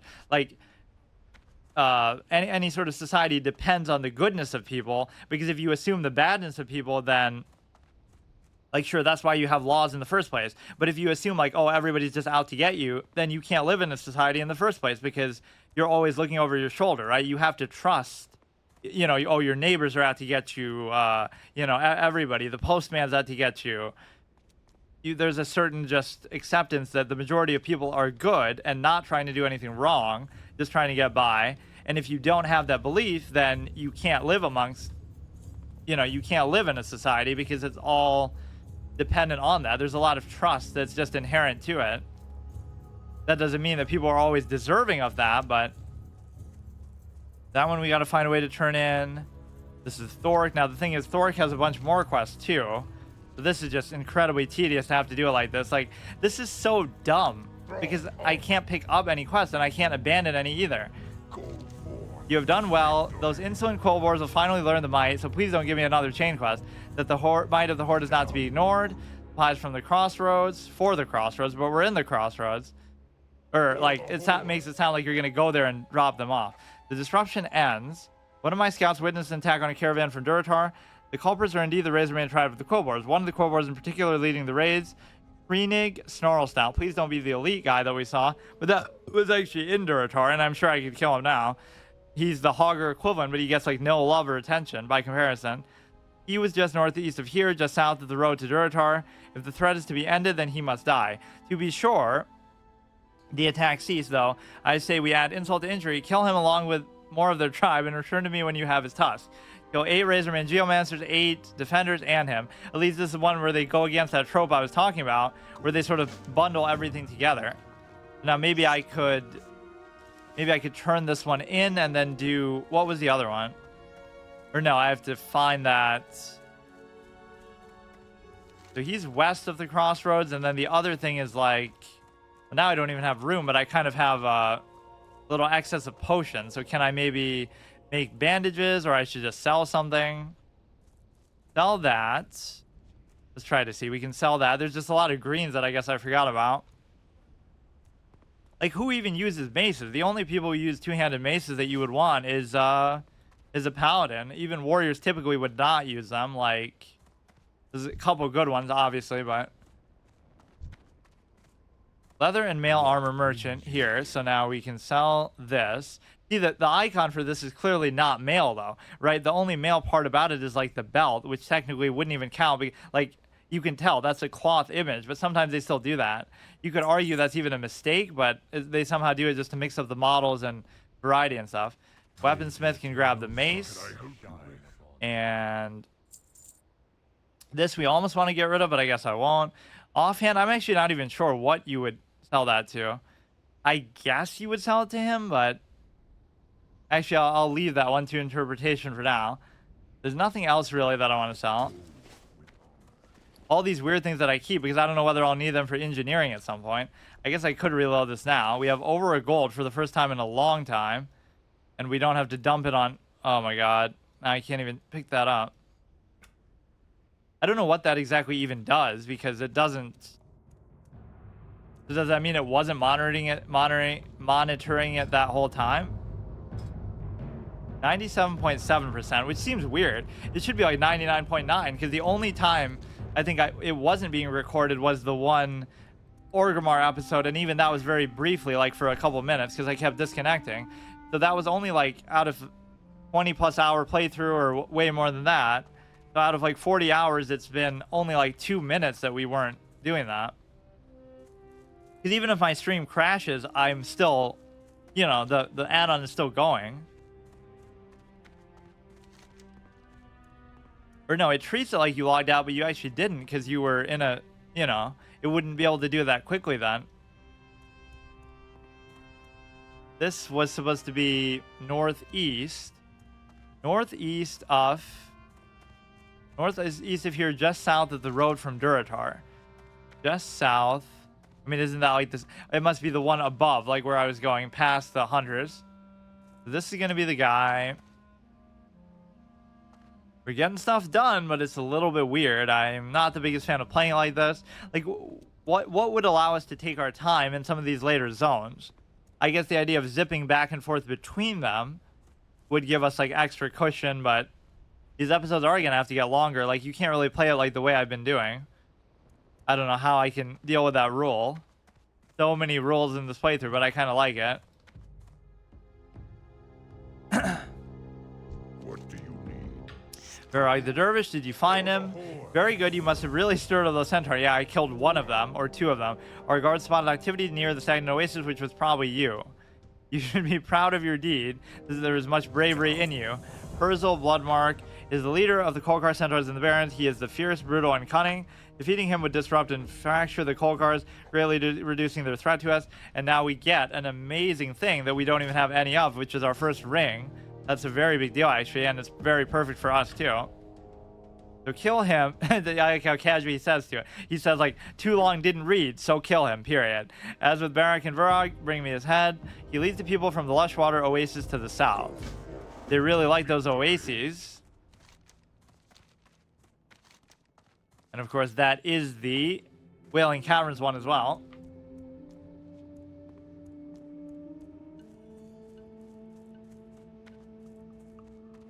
What I love about the auto walk mechanic, I can just drink some water, let the game play itself, but obviously you can only use it about so much, and I guess you wouldn't even know the difference, really.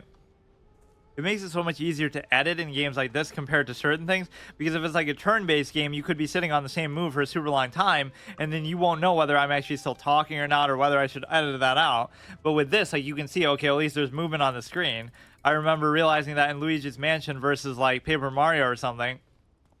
Those were like two of my first series coming back.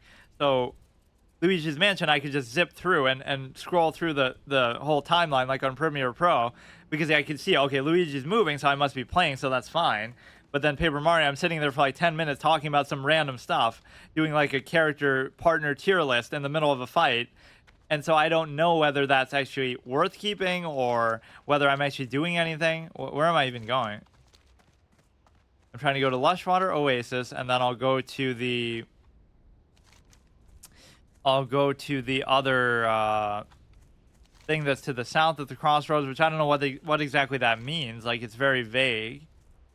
But I am going to get to level 22 from this, so I'm basically screwed. I won't be able to escape this zone ever for the rest of my life.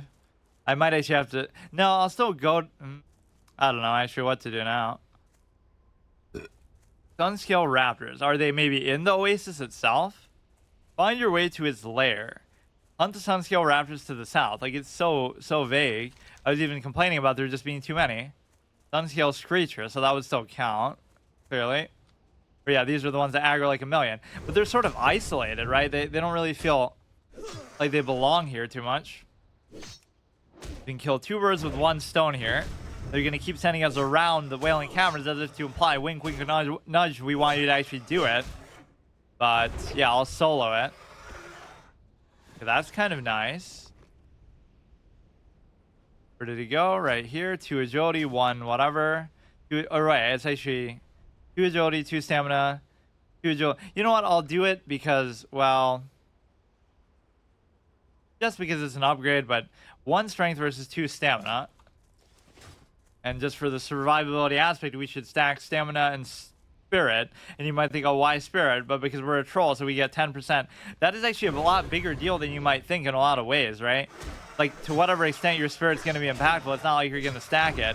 But the fact that 10% may continue during combat has some huge potential impacts later.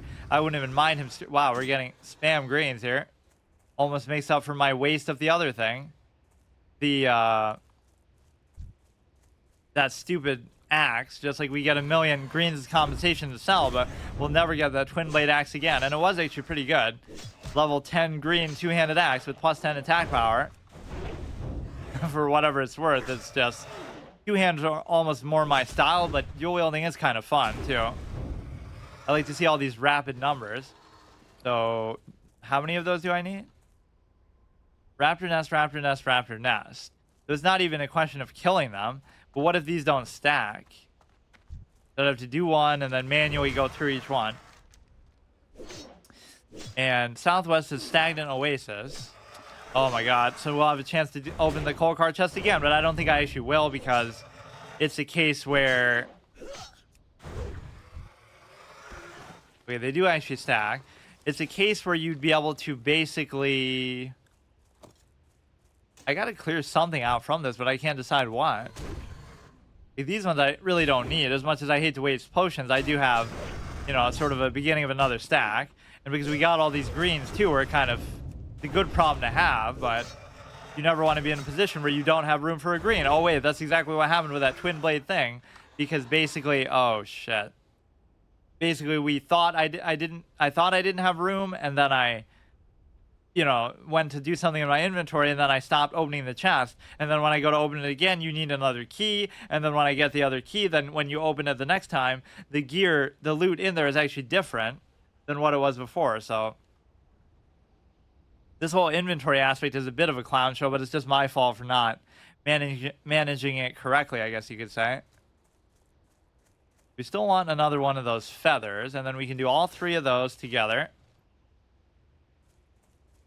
And we'll go up to that same place we were just at, but a little bit further, take care of this guy.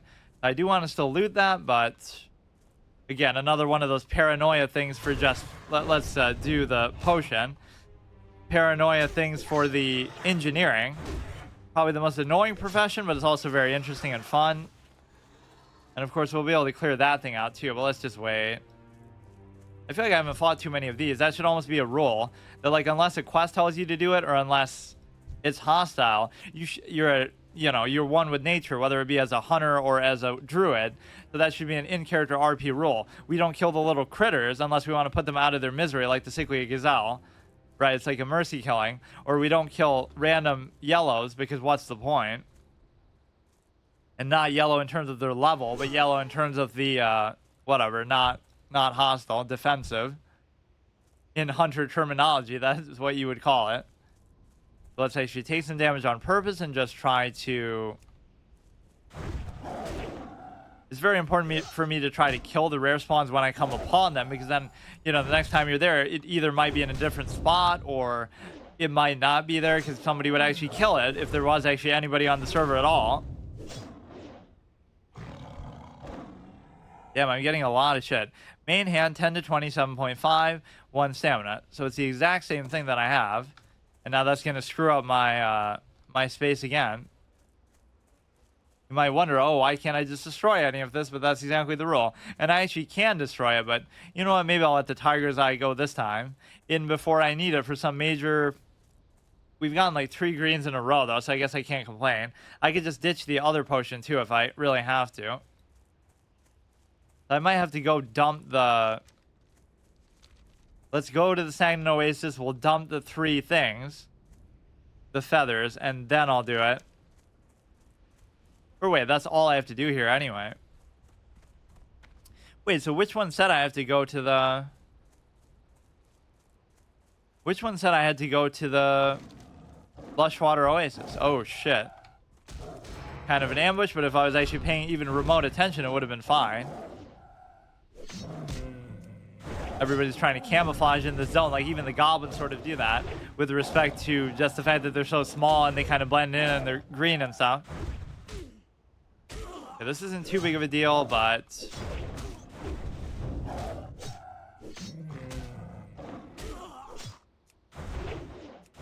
We'll never get to use that thumbnail where it's like, oh, instead of I'm Batman, like I'm Catman, but I'm actually Catwoman, but it would be more like, you know, you're talking about the fact that you have your pet or rely on your pet, but we won't even be able to have a cat based on my story lore, and I also won't be able to probably get another pet, period, because it just feels almost right.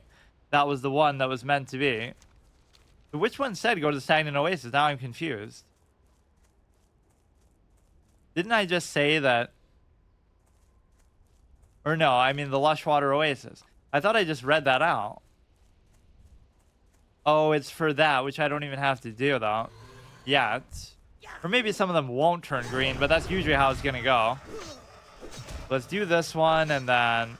It's not that I couldn't do it, but now I'm almost strategically trying to cuck my own experience just to be able to try to escape, but I am getting very much unsure by that. Even here, these things have to torment me. Good excuse to use the potion, I guess, but I arguably shouldn't have to. What the fuck is going on? We'll just do it anyway. I'm trying to read my quest log. Yeah, why don't you join in the fun too? From bad to worse, Far Cry moment.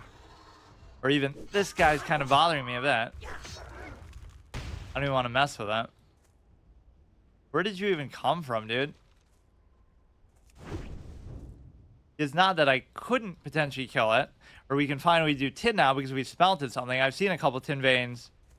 See how that's a blessing in disguise. Jesus Christ, man. Now, I'm not going to have room for this either, or I'll be very selective. Or you're almost obligated to pick up everything you get from a node, though. That's the thing. So...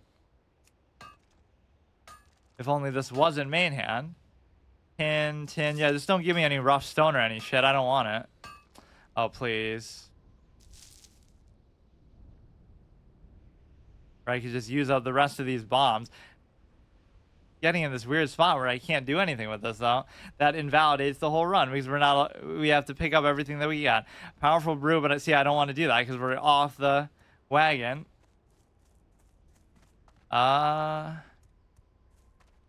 The only thing I could do is I could just use the bombs up. Feels kind of weird to leave it like that.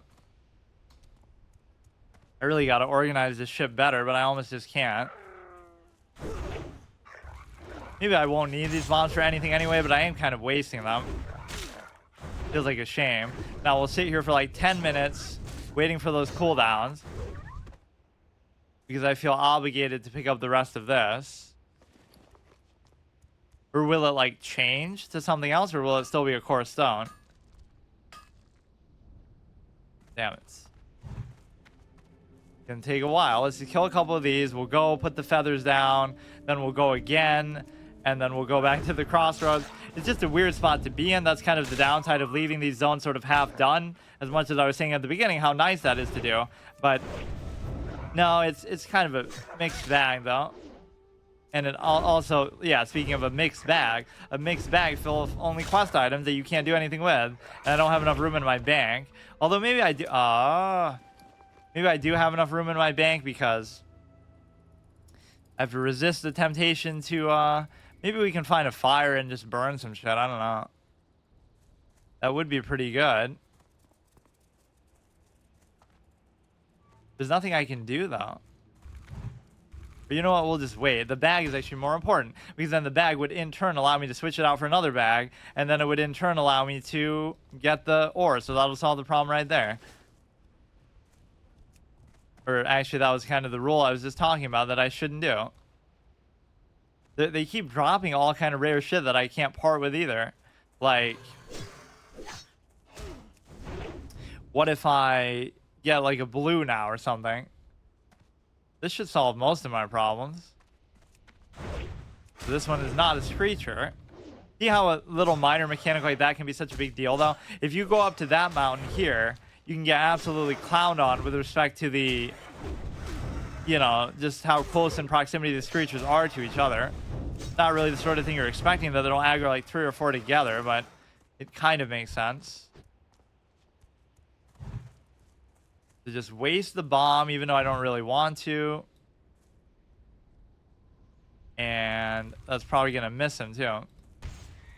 It almost looks like it misses them, but the hitbox is a little more forgiving than what you might think. I'm a little bit lower on health, too, than I would expect.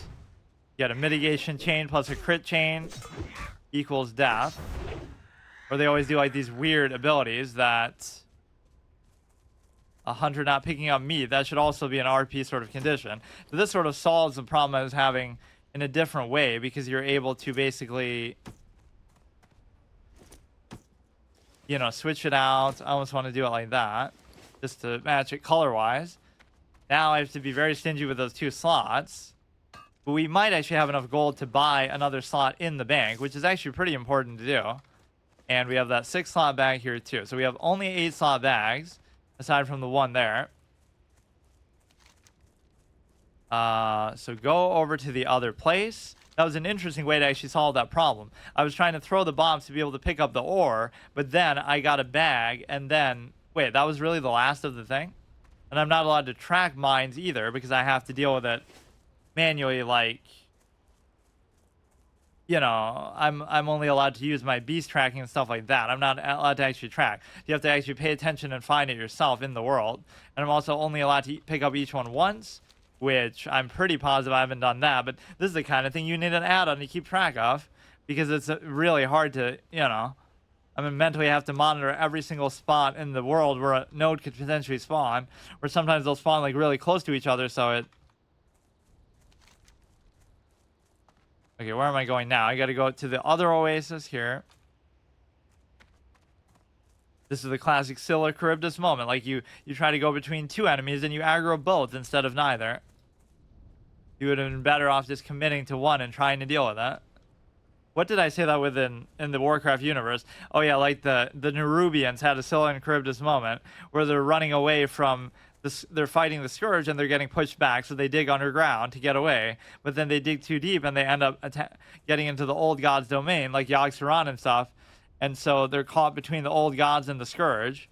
So that's eventually why they lost. If that didn't happen, they could have potentially burrowed into the ground and been fine and had the advantage there and sort of come back with guerrilla warfare tactics and maybe had a chance against the Scourge. Not saying they would beat the Scourge, but they wouldn't have been turned as much and stuff like that. We kill the raptors there, but then we have to put the feathers here, which is kind of random.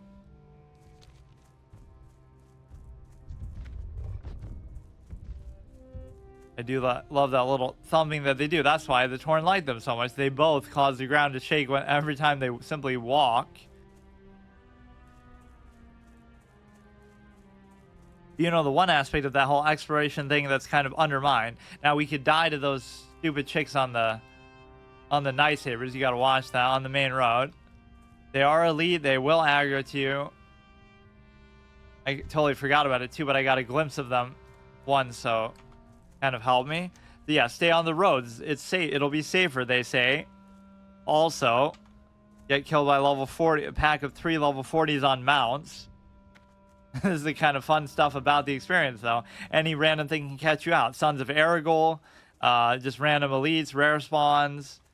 Packs of enemies, you know, these random guys sprinting around.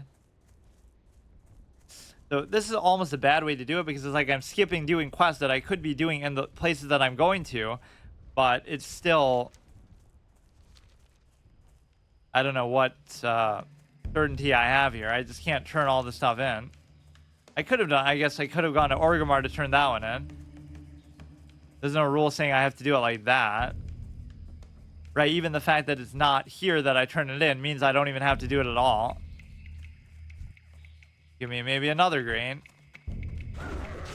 We're tormenting these poor hunters and their pets. It's almost like I should spare them. What would happen if I... Oh, shit. What would happen if I did that? Like, if I run away? If only I had a bomb to stun them with. If I run away, what will happen to the pack hound that's by itself without a master? Is he just gonna stay there like his own enemy? That feels kind of weird. You just keep going, don't stop, run out into the wilds. You're free now. Or he'll still roam like they normally do. Those are such an annoying attack pattern, or whatever, movement pattern. Yeah, this will summon the Varag guy for like the millionth time, almost immersion breaking. It's the sort of thing you would hear spammed all the time, like, oh, Nexia, you're revealed in Stormwind. Kind of spoiling stuff if you've never done it. I'll use a potion if I have to. But here it's like, it's not even someone else doing it all the time because it's such a common quest that people are going to do. It's just me doing it over and over. Now, this guy could be tied to that, so I'm not actually going to know that. And I should probably have some bandages on me. At least that extra space does afford me certain luxuries. So this would be how you would destroy an item. You would actually go in the fire and do it. But this one's perpetually bugged out. You had 20 years to fix this game. I'll just use a potion if he aggroes. I don't care. I don't think I ever got the one that told me to pick up the mushrooms. Wow, they're almost spoiling me with the potions a bit too much to the point where I almost don't even want them. And now I don't have room for them. Or anything. Go ahead and use this, or I can't actually use anything. And based on what the last guy did, I should actually die this encounter because they're just that hard to kill, I guess.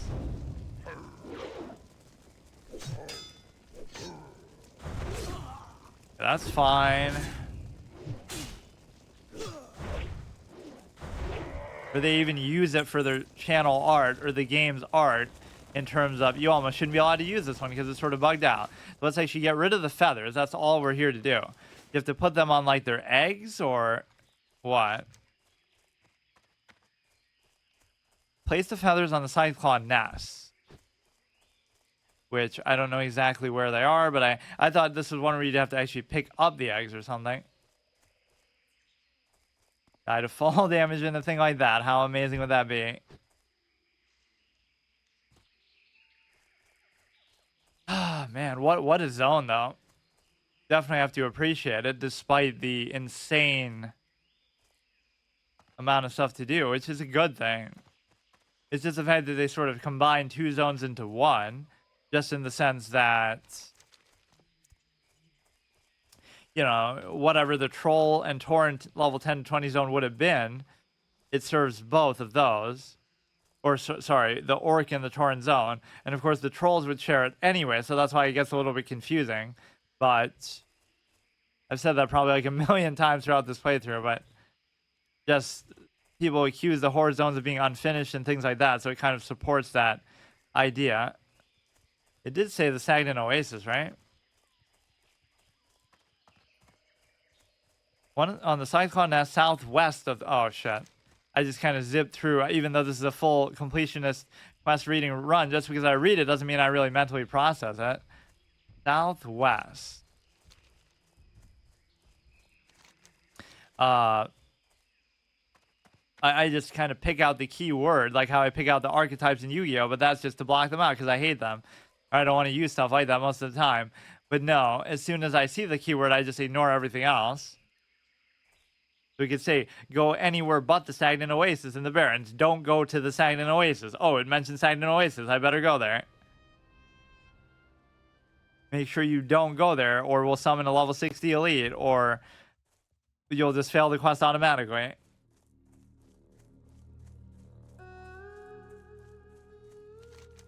So, southwest. Why would there be anything southwest? I thought there were some eggs even here.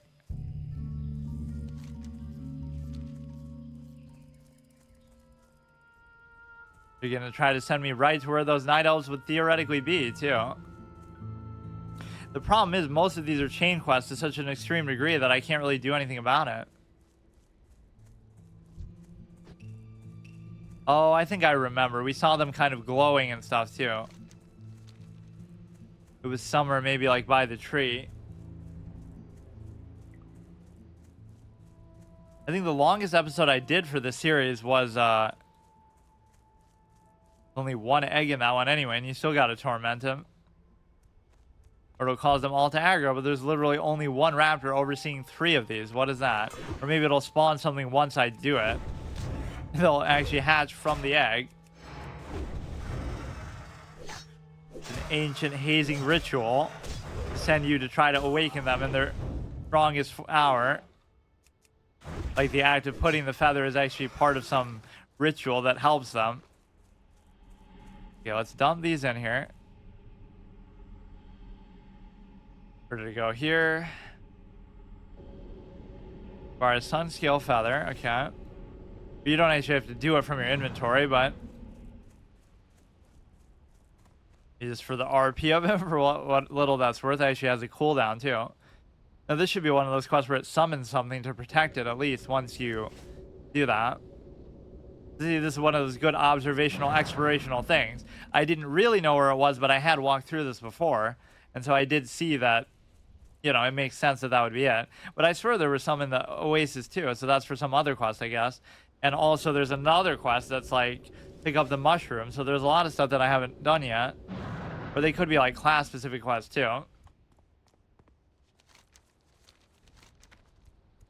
The disruption ends. This is going to be like the other part of the little thorn hill there. And once we do that, then we'll go back to the crossroads again, doing it sort of piecemeal way. So really, you could clear all these out, and it's just going to be fruitless what I've done here.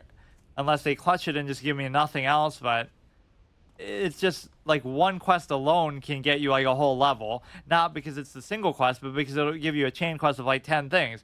Go kill the Quillboar, then go kill the other Quillboar at the other camp, and then do it 100 times over.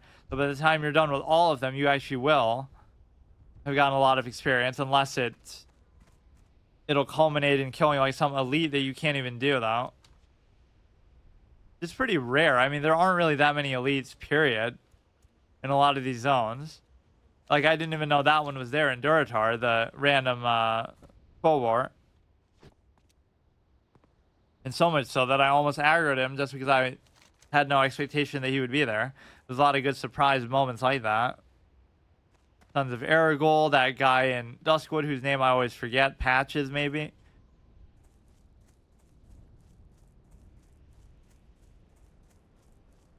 We have Patchwork at Home, level 25 elite from Duskwood or whatever he is. I should know that being an Alliance player. Like, some zones just don't really feel like they're truly contested. Like, Duskwood feels like an Alliance zone, period. And like the Barrens feels like a Horde zone, period. But obviously, like even though, okay, they're contested, there are some that are biased or like favored towards one. This is 100% Horde zone that just happens to be contested because obviously the level zone, there's nothing really contested about it. Like, oh, there's a couple dudes at Turrigard Keep or whatever, the keep here, Northwatch Hold. There's no human presence here at all, Alliance presence at all. Just the idea of Theramore means that you're, you know, attacking from the coast, I guess.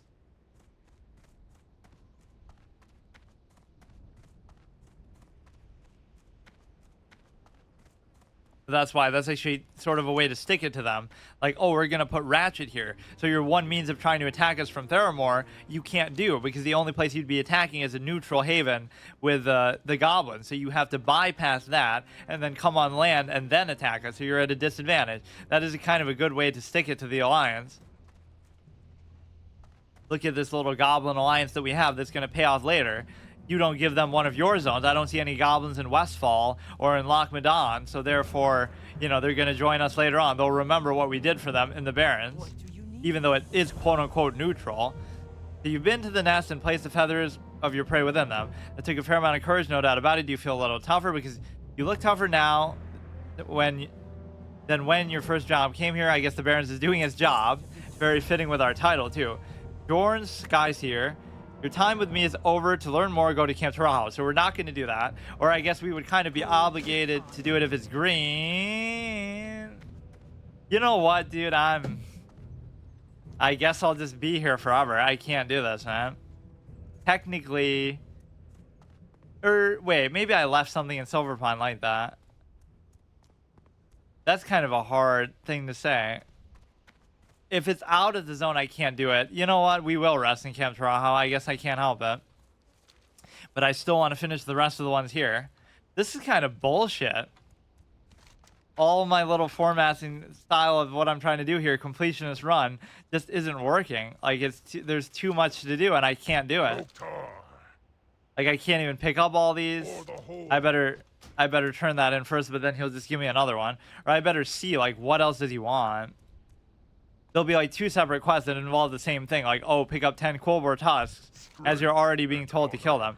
Report to Cadrak, Ashenvale. So, okay, so at least we know we can sort of save that one for last. Supplies for the crossroads. That attack on the caravan contains supplies we desperately needed. You've been brave enough to take on the Razorman tried so far, and I will ask you to do so again. But this time, I wonder if you could keep your eyes on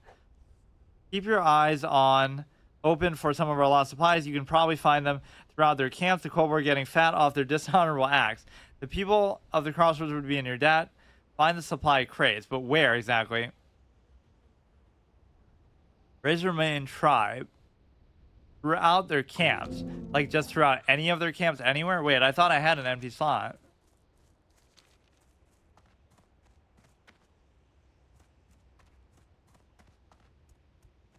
Or did we pick up the thing from...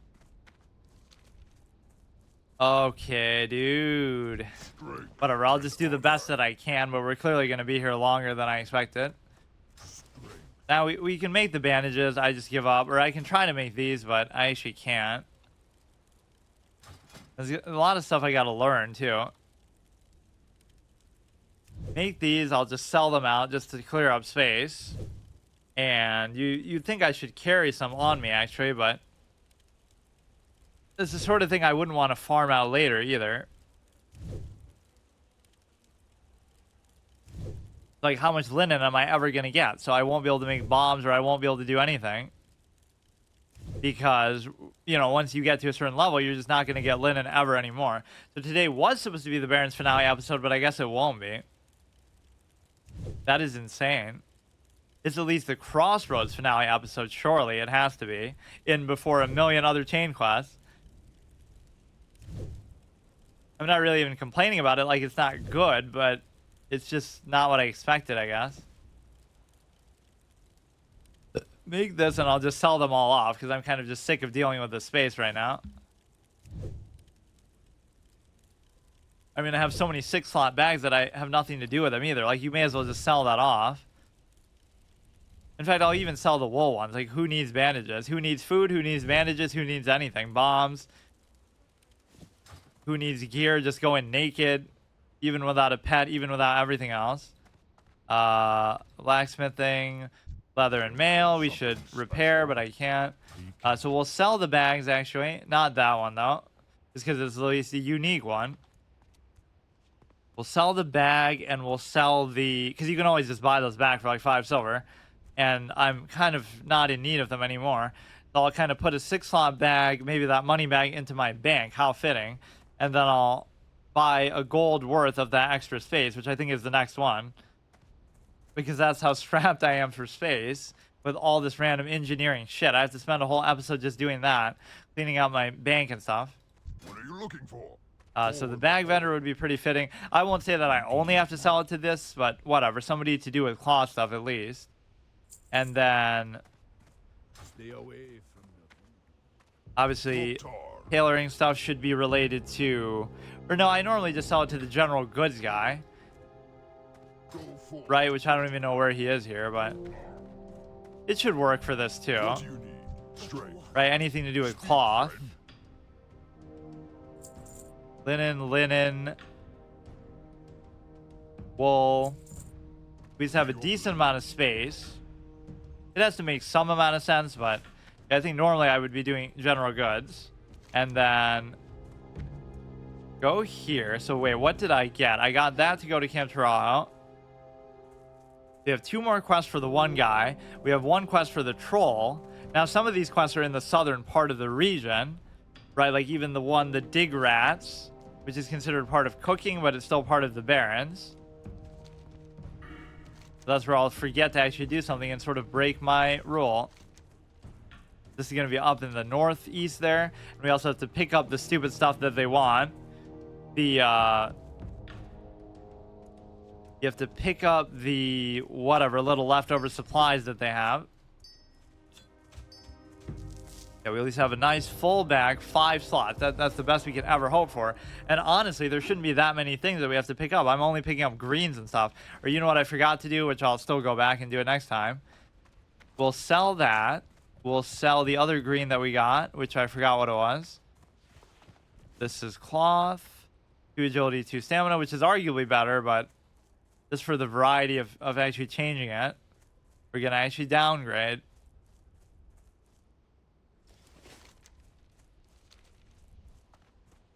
Yeah, we do have that 60 Colbor quest. Now, in the act of doing all the rest of this stuff, my big fear is going to come to fruition. Is the fact that now all these will end up having to do, which again, I don't mind doing it. We could just finish the Barrens period and then never come back, but I kind of like to leave it halfway. right? Because that's just kind of the nature of how a lot of these zones are done. Like we got to Amber Mill and then we leave Silver Pine. And that's sort of a fun way to do the unlock condition. Like you at least get rid of the green quest and you might say, oh, that's too much. You should do the yellow quest too. But if you do that, then you'll basically be forced to do the zone because what does WB mean? Welcome back. Or yeah, what does the little apostrophe thing after it mean? Is just a mistype.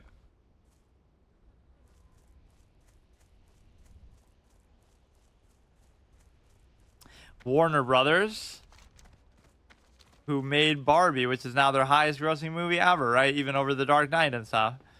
Apparently. The Australians do it again. She wasn't even her own first pick. Like, she was, where is this stuff gonna be? She was like a producer, but she didn't even want to play. She didn't even want to play Barbie herself. Yeah, there was some article like that. It basically made a lot more than anybody expected, at least. And she was having sort of a rough time of it. Her last 5 or 6 movies had been flops. So it's a good way to get her back on the map. Not that she's to blame for it entirely, but it still makes you look bad. Okay, you'll get... Or no, that's not even the cargo, though. Like, how am I supposed to know where to look for this when there's like a million different things that could potentially be it? Could be that, could be this. This guy's not even gonna aggro, or he does. No, I haven't seen it.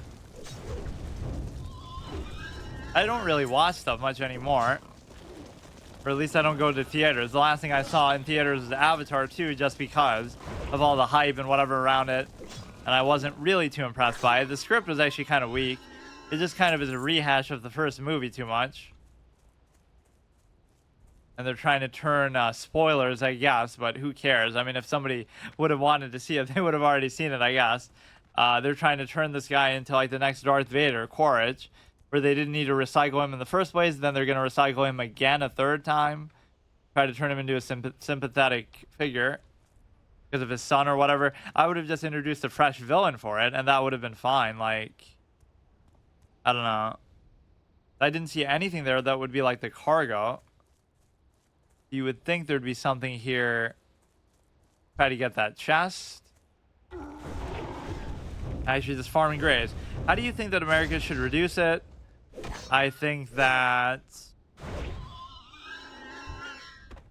you could certainly, you know, have little better. Again, it's a state by state issue, but you could have certain restrictions, more restrictions, I guess, for how you get guns. But I wouldn't necessarily ban any the way that people are so keen to try to do.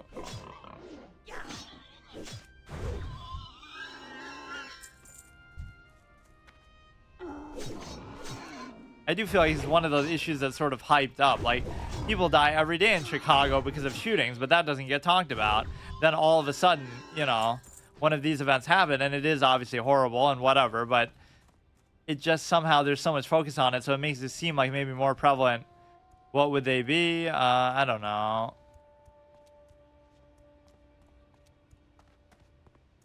Like, if you have a criminal record, if you have some sort of psychological background check, I don't know. Like, there's so many different propositions that people suggest.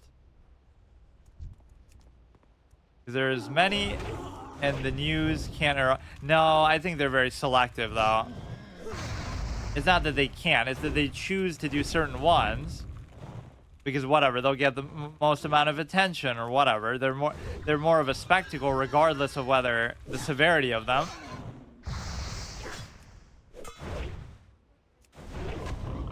I agree with that.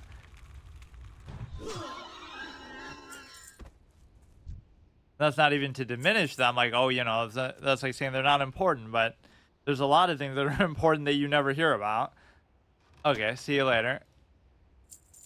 Let's put, or yeah, we do have room now. Now the big mystery is going to be, where are those stupid crates going to be?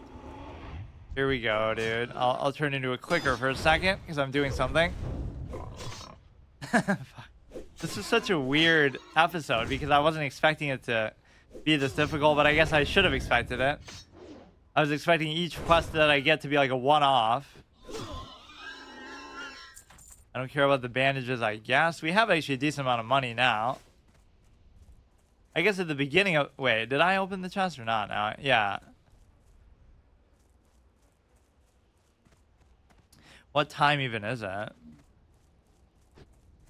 I hate sort of doing it this late, but this might be my new schedule from now because it's the only time I can really seem to stream consistently. Which is still fine. Like, it ends up being the same length as what I've been doing, which is not very long in the first place. And I've sort of changed my whole... Oh, here we go. Or it's not. What's going on? Oh, it's because... Oh, it's because I read the quest, but I didn't pick up... Fuck. I didn't pick up the quest. Yeah, we should almost, as a token gesture, spare these pets and try to work around them, even if I'm putting myself at risk to do it. We'll kill the evil hunter, but I won't kill the pet. Right, like in a weird way. We haven't been doing that consistently, but to show our love and affection for it, we'll let it live a life of freedom now. How arrogant of us hunters to think that they should feel so lucky to be our slave or our pet even, right, under our dominion, telling them what to do, that they should feel lucky and happy. It's just appealing to our own ego, like, oh, we want to feel important, we want to feel like we have power over something. They don't need us, we need them. We're looking for a Snarl Snout, Geomancer, Mystic,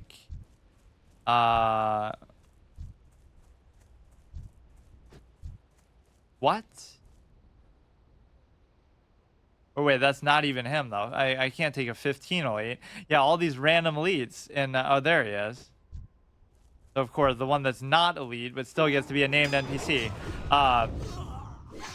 All these random elites in these Cold War camps, like the one in Duratar, they're just so nonchalant. Like, it just looks like another regular enemy. Or there should almost be some sort of RP rule that says you're not allowed to kill the named NPC until you complete the rest of the objective, but you kind of have to fight to them anyway. Like, you have to kill the other ones first for whatever that's worth. That's kind of arbitrary, though. Sometimes that's just how I like to play things anyway. It's not like I'm doing a lot of these formats to prove anything because it's just random stuff. But, you know, it's just somehow how I like to do things. We have to come back and we have to pop all our cooldowns for this guy, even though we argue we don't need it. At least if I had my pet, I could maybe take out that 15 elite, but it does look a little bit cooler than the average run-of-the-mill pigman.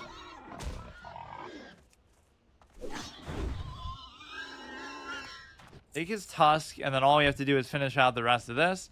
And the biggest thing is I don't know what the other 8 that it's looking for are. The Geomancer, what... Wait. Oh, no, it's not the Mystics. So maybe it's... We were killing them without realizing it, I guess. So now they'll send me back again. Go kill the Mystics and go kill the Elite, maybe. Which, that one, anything that's a dungeon quest or an Elite quest, I shouldn't have to do. But I theoretically could still do this one. Like, you just do it at, like, a later level or something. But then we'd be bypassing that green rule. So next time could be the Barrens finale episode, or maybe it still won't be. But this is just getting ridiculous. I guess I'm not even trying to rush it, but I just didn't realize that you could spend a whole lifetime here. What would we have spent more time in now? Duratar or this? Because I really took my time with that, too. I mean, I'm not going to reload an area like this. Although it doesn't even do anything. It just takes a second, and then you're still fine. If there's a chest here or something, maybe. We'll have to come back just to pick up the stuff, the little boxes and whatnot.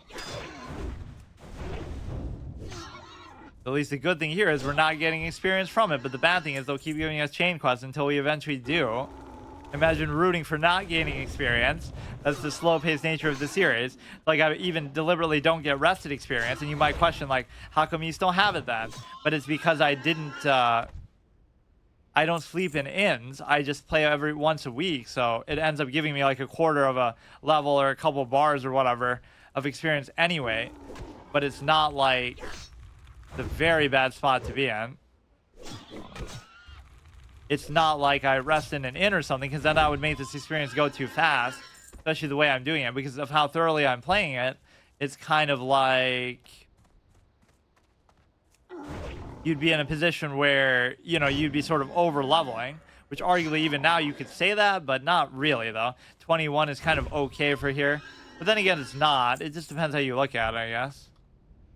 So now I'll be going to Stone Town. I'll still be going to Silver Pine. Like, I'm not exactly in the mindset of going to like actual level 20 areas like Hillsbrad and stuff. And that's partly playing it safe, but it's also partly being a completionist, which is part of what this playthrough is all about. Is there going to be another Geomancer back here? Is the question.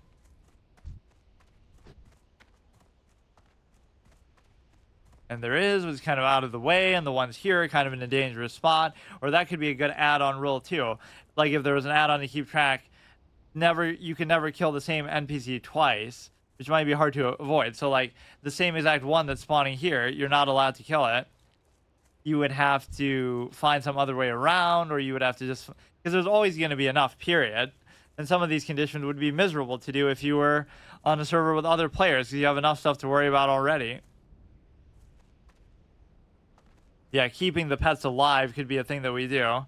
Or like how the pets end up being stronger than the people summoning them or controlling them, because you're basically looking at like the Void Walker from the Razor Canyon or whatever in Duratar with that one goblin guy that we tried to kill. I forget his name. Fizzle Darkstorm. So basically he's able to, or he had an imp, but the other guy was the one. He was like just a regular orc, level 10 caster. He's hitting like 50 per shot, which is decent. Defies Pillager Moment. But he has a Voidwalker that has like 500 health and double of what he does and way more armor. So if you try to kill that, it's actually harder to kill than he is by a lot. We'll slip through here, then we'll come back. We'll pick up the stuff. At least it's close by.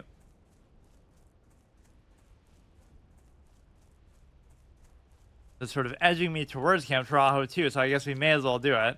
You know what we could do though? Like we could abuse Mulgore. We could rest in every house in Mulgore. This is the sort of the thing we need. we'll be in the Barrens still. We're allowed to leave the zone for that purpose, just to rest somewhere. So we'll keep going different places there. That's what we need.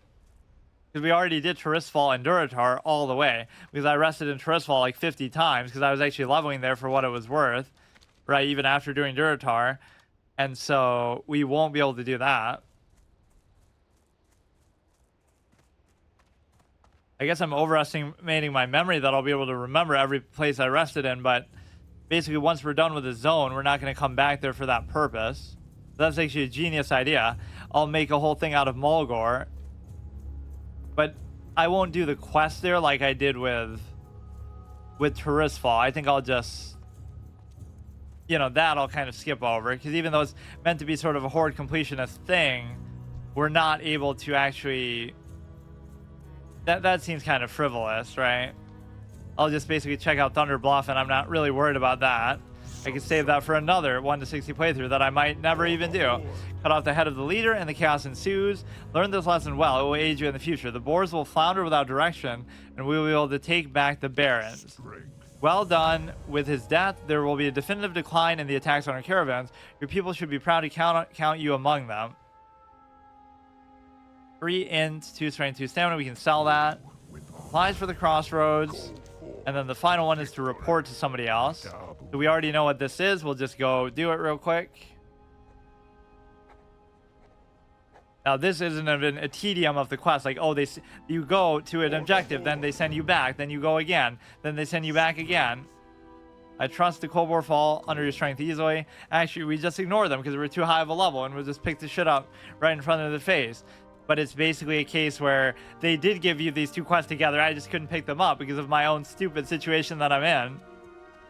Anything that's not a dungeon or an elite quest, I am going to pick up. So this is kind of the hard stuck sensibility that we're going to get into, just where they give us way too many quests. It almost encourages me to go back to Silver Pine and stuff just to do those, but I won't do it yet. Or maybe that's what next episode... No. Next episode should still be wrapping up the Barrens, but it could be like a Thunder Bluff episode where we go there, and I basically said every 10 levels we're allowed to do that.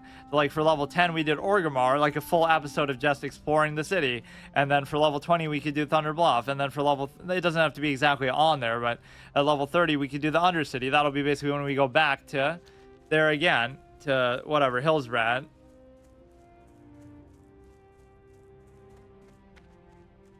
So we can ignore all this and just try to pick some of this shit up. I don't know exactly what it is still. We saw the one box over there, but I didn't see anything else like it. So, like, we see all these different looking crates. I don't know which, if any, even factor into this. Ken's empty keg always confuses me.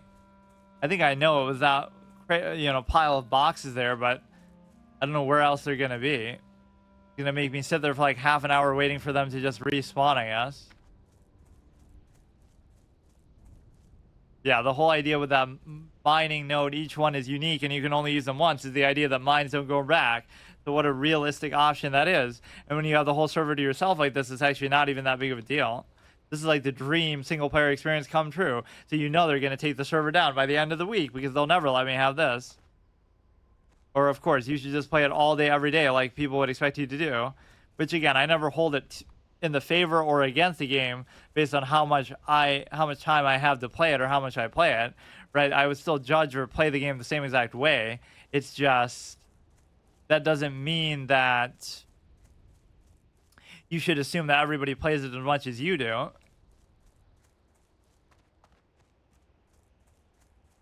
Or that they, like, want the same thing out of it as you do.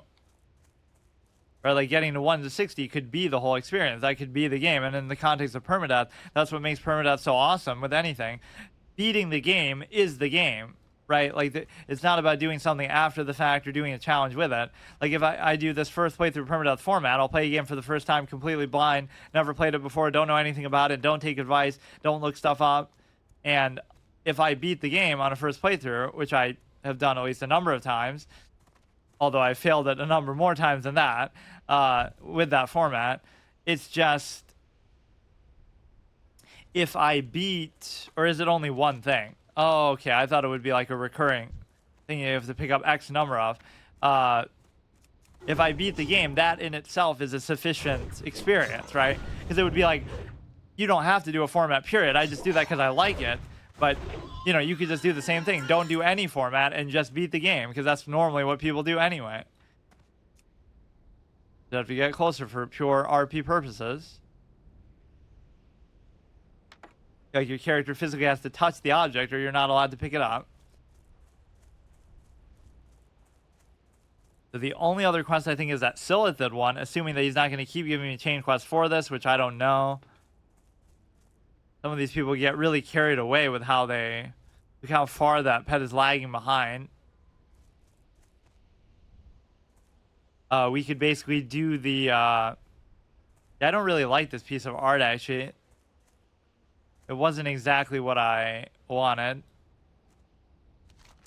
So I always do it for the sake of the idea. Like, the idea behind it, I think, is funny or cool or interesting, but it's not always the best execution. Like, my Magic the Gathering one is really dog shit in that regard.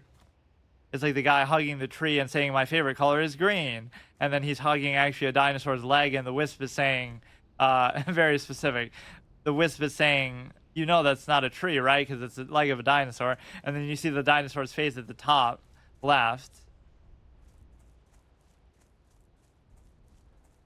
But yeah, I keep forgetting to do this reload thing, so if it penalizes me for that, fine. Like, I have the whole thing on video anyway. And it's not like I even do these things to try to prove anything, but people always are trying to prove everything at all times. You could be playing the tutorial of something, and people would still try to show off, like Magic the Gathering. I'm just playing, like, at that point, I'm just playing the game, but people are still holding it to some weird standard, like, I'm just playing the tutorial, I'm just trying to get it over with and actually get into the game, and then you can make fun of me for not being good or not knowing what I'm doing on my first playthrough, which that I don't mind, but it's not even at that point, it's the fucking tutorial still.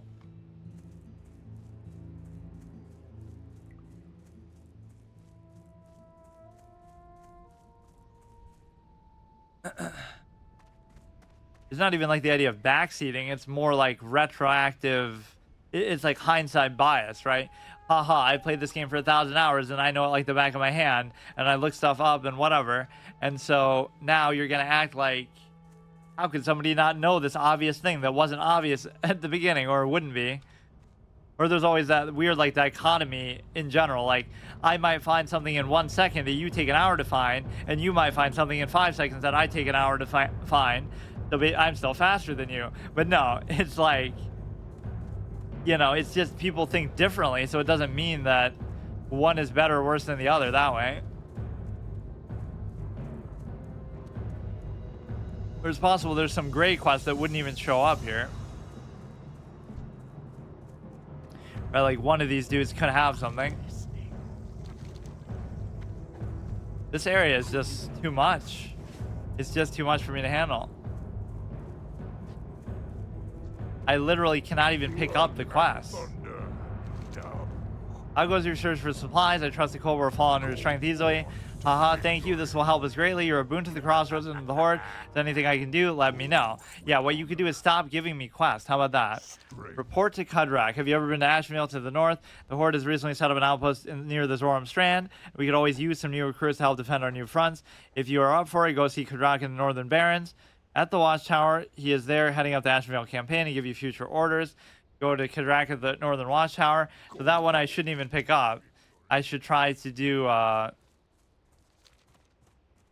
the Silithid one, and I should try to do maybe the undead ones, and then at that point I just kind of can't even figure out what more there could be to do. The escort quest and this one I could save, because we'll still be in Camp Tarajo, I guess, for the rest of my life, so.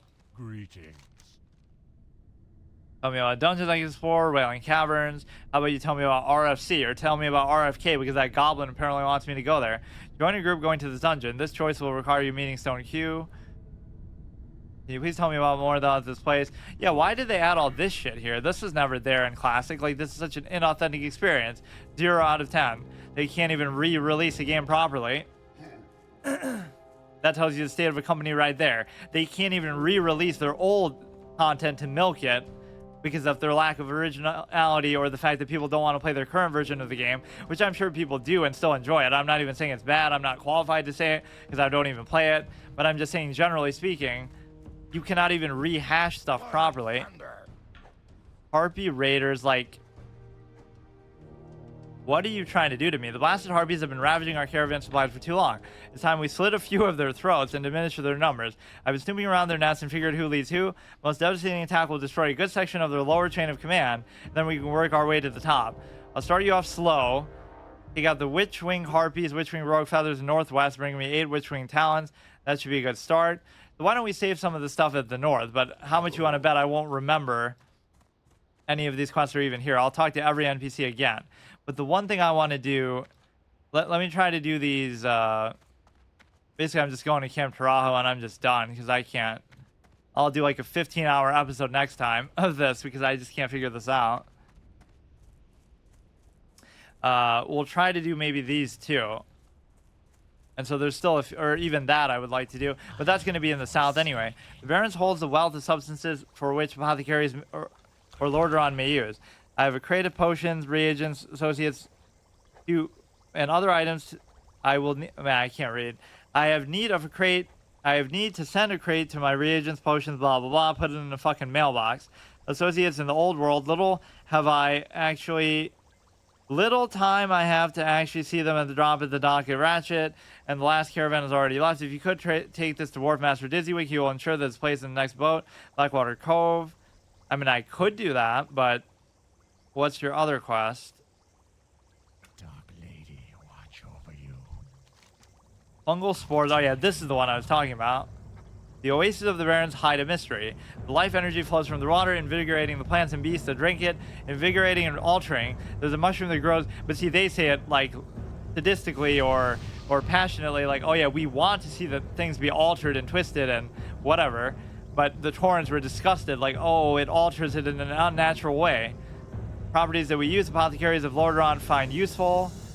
Bring me the spores and you will earn our gratitude. And then this guy's going to do the Silithid stuff, right? that starts the epic chain quest that, or it's not even a chain quest. He just tells you to do it. Hey, Rygor, I've been sent to the crossroads to watch over the land and take note of what's happening for my masters in Orgrimmar. One object of my studies are the insect-like creatures found to the south in Field of Giants. We know little of the creatures, so I'd be making a point to discover more. They seem to have intelligence to them, more so than any other normal animal. Take this digging claw to collect some of the creature's eggs from their mounds. Be careful, if altered, they will attack you. Like, if you know so little about them, how would you even know that much, I guess? I love that twist ending to the game where he's actually Cthulhu and he transforms and he becomes a spider and they kill. Oh, wait, that's Stephen King's It. The weirdest fucking ending ever. Right, like where the clown just turns into a spider. We could do this one, or Wharf Master is the Ratchet one. I guess we could save these two for later. I'll just turn this in on the way. And we'll get to Camp Taurajo, and I'm going to be very nervous about doing that, but... Wait, why does it say that now? When does it say the objective at the beginning? There's only those 3 quests, let's say, to pick up. Pedrak, which doesn't matter, right? Or what's the other one? Or no, that is the last one. So that's just talk to somebody in Northern Ashendale, or Northern Barrens. This one is pick up the whatever. So there's not really a ton left there, unless they give me chain quests there too. I'll talk to the rest of these people again. Yeah, there'll be like 1, 2, 3 quests to do here. Talk to the guy, do the pick up the mushrooms, kill the Silithid, which is down there anyway, which they won't be called this, or maybe they will actually. That's the whole tie-in. They'll be called Silithid stuff already, which will give you a tip-off, and then like Silithid swarmers and stuff, but that might be from Thousand Needles or something. And then beyond that, we have to do the there was one other quest. What was it? Talk to the do the harpies, do the talk to the person, pick up the mushrooms, and what was the other one? Do the Silithid. I don't know. Actually, we might have to check Ratchet too. Whatever, there'll be other buildings and houses surely to the south of Camp Taurajo too, but there won't be too many. So we'll rest in the town itself, which I typically don't even do that, but there's no rule against it. Like, I didn't actually rest in the crossroads. I rested kind of like on the outskirts of it. So I should arguably be allowed to use that, but I count that house as kind of being the same with it. So if there's a house like right next to Camp Taurajo, I can't use that either. Or I can't rest in the inn, so it almost feels unfitting, right? You have to kind of find a place that would make sense for that. The kind of permadeath hardcore run where I'm not losing to that, but I'm losing to my own other formats of like not being able to sleep in the same place twice or having to rest somewhere every time. That's the hardest part of this playthrough. So turn this shit in.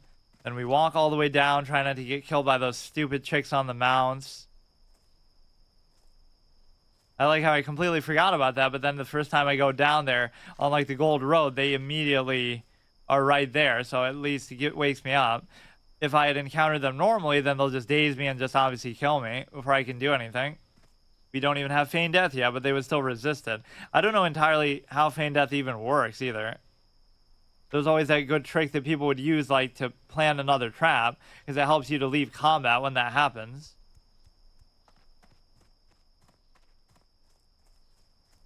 We've been through so much in the Barrens, losing our pet, learning how to dual wield, even though obviously we had to go back to town for that, but learning how to dual wield, getting a two-handed axe, but having it pulled out right from under us with the coal car thing. Just almost dying to the raptors up there, seeing that really cool zone in Dreadmist Peak that I didn't even know was there, I guess. Having all these weird experiences with goblins. Most of them lethal, or some of them just dancing around the grave of my pet. Like, that's what really bothers you. It's not just the fact that you lost it, it's that you didn't even get to bury it or take it with you. So now it makes you wonder, like, what might they have done to it? As cynical as goblins are, they would have made some use of it, so. Or we'll go back there and see it taxidermied on their wall, like as a, whatever, as like a trophy.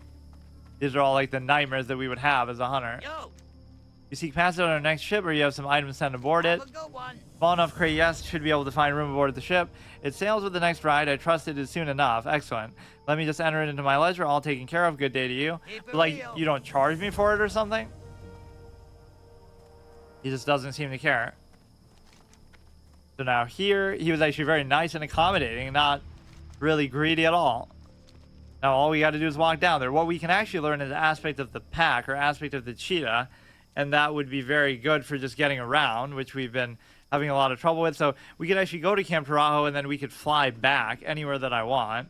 Or there should almost be some rule with that, like, since we haven't used that much up to this point, you can only fly once every X amount of time, or every episode. So you're only allowed to fly, well,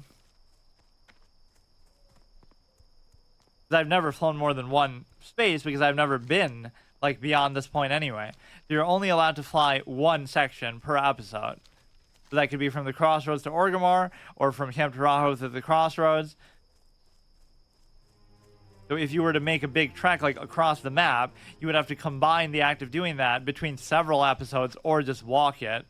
That could be fair, because there's no point where like I'm going a super far distance anyway at a time, right? It's all very gradual progression. So you are allowed to use it. I almost would have said just that you're allowed to use it, period, but I guess it feels like you could just abuse it a bit too much. But you still have to wait through it in real time and stuff. Yeah, like next time we can start off and immediately fly to the crossroads, because this is quite a long track. It may be a dangerous one at that. Not because of any of the enemies you would normally think of. Or bad karma for being an alliance player. They truly are the most badass faction. Even when you're not playing as them, that's your main focal point, that you have to figure out how to avoid all these random elites. Like, when do you have that happen in alliance area? Even semi-contested. I don't have to worry about random horde elites in Westfall. There's that rogue tower, but you have something like that here too. Like near the sludge fan. Right, like where that's for some kind of rogue quest to learn the poisons. So we never got the chest from here. So if I do happen to get another coal cart key, that would be nice. We got our third 8-slot bag. It's possible we have one of them in the bank, but actually that wouldn't make a whole lot of sense either. We got to sell those two. You do that in Camp Taurajo itself. I like that little moon set going on. The rising moon, I guess. What a view. So good, in fact, it distracted me from this. What is this? They seem totally... Why does it seem like a lot of things are bugged out today? I was even saying I want to do the thing where I spare the pet, but I'm almost dead, so maybe I shouldn't. Just to sort of show, like, we don't want to cause that kind of pain to anybody, but then again... Yeah, we'd rather kill you, but spare your pet. Now, that might have aggroed to me as well. Actually, kind of hard to tell. Did it? Oh my god.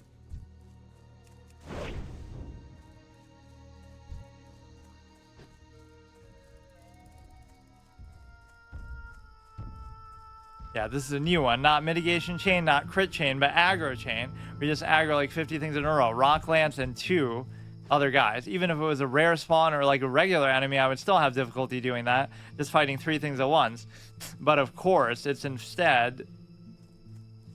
Or why did I think that's a moon? Or is it? I can't even tell at this distance. It could pass off as either one. But no, it's like the setting sun. And this is, kind of looks like, oh, you could rest here, but it's abandoned. So the only way we'd feel safe is if we had somebody to watch out for us. In before Mechanical Squirrel does it. Actually, that would be such a great justification. I actually want to do that. Do I have enough to maybe make it? What would it require? It's probably going to be way too complicated to make. Copper modulator, handful of bullets, copper bar, malachite. We could save that for maybe another time. So instead of the pet watching out for us when we sleep, like normally our wolf would do, so we feel safe, That's a condition too. If it feels like an insecure area, or if there's some NPC skulking about that's even friendly, like that peon who wants to steal from us, or like gotta be careful around these roads. The peon that wants to steal from around the roads, more like here. They're only like level 25 and stuff, so it wouldn't be so much of a sure thing, but actually it kind of would be. Yeah, you'll be sleeping in here and wake up and they'll just fucking aggro immediately. At least I'm hyper aware and practically looking for them. But yeah, instead of the wolf watching out, the mechanical squirrel can still watch out. So even if it can't fight to protect us, it'll wake us up, right? So that would actually be a comforting moment. That's a new mechanic. The act of having the mechanical squirrel allows me to rest in places that I otherwise wouldn't have been able to rest in before. The perfect RP moment. Just very specific situations, but this is the first one that I can think of that's really like that. There was the one near the Centaur camp that would allow us to not sleep there because it was sort of on fire, so you'll die from the smoke in your sleep. You can even get to sleep in the first place, or it'll be the kind of sleep that you could only dream of because you'll be dead, or because you'll be dreaming forever. Yeah, like there's some dead body there, and so that makes it very comforting. And it says, apparently the Quillboard did it. Yeah, now we can fuck around in Mulgore and stuff. Yeah, maybe that will be next episode, or it should be the one after next. Just, we get to go to Thunder Bluff and actually talk to every NPC there. Which would almost obligate us to do the quest they would give us too, but I don't like this little bouncing, hopping habit I have too, because it's kind of immersion breaking. But yeah, the time in game is very different than the time in real life. Like right now it's midnight, but here it's like still the sun is setting and stuff. So that almost makes it unfair to people, where you sort of, you know, if it's a game that follows real life time and they play at night, it'll always be night for them. Or if they play in the day, it'll always be day. You never get any variety that way, which is kind of good in a way, like that it matches what your real life thing is. But sometimes you also probably crave something different and you maybe can't help when you play. Like you come home from work and then you play, so it's always going to be the same time. Oh, just quit your job or just take a day off to be able to see the thing in the day. I don't know where else we would rest if not here. Like, there's got to be somewhere that makes sense, and it can't be the inn. How ironic. It can't be like in a shop. All because of this clown. It ruined our whole attempt to escape from the zone. But then again, we had a lot of stuff to do anyway. Like, would this be acceptable? Oh, what a perfect house. This is like meant to be. Look at this. We're in RP heaven. What the fuck is this building? There's 0 NPCs here. There's no shopkeepers. What is the purpose of this house if not for me to rest in it for this very episode, in this very moment of my RP heavy playthrough? What is this building? Or like some Alliance player killed whatever NPCs in here normally and got a dishonorable kill just to enable this moment. There's literally nothing in here. So they'll let me sleep here for the... Really what you should do is talk to the guy first to say, like, you know, make your presence known and be like, you know, we're allowed to sleep here because we reported to you. But I typically do it like after. Like, we understand that that's why, but you should actually do it. Greetings.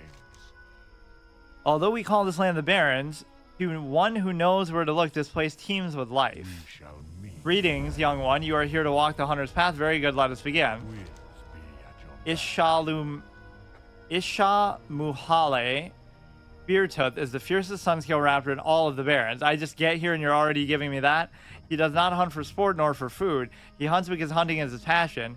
It almost makes it seem like these are class quests, but they're not. He kills because it's his nature to kill, and you will learn of his nature, for your path now follows the talon tracks of Ishamule.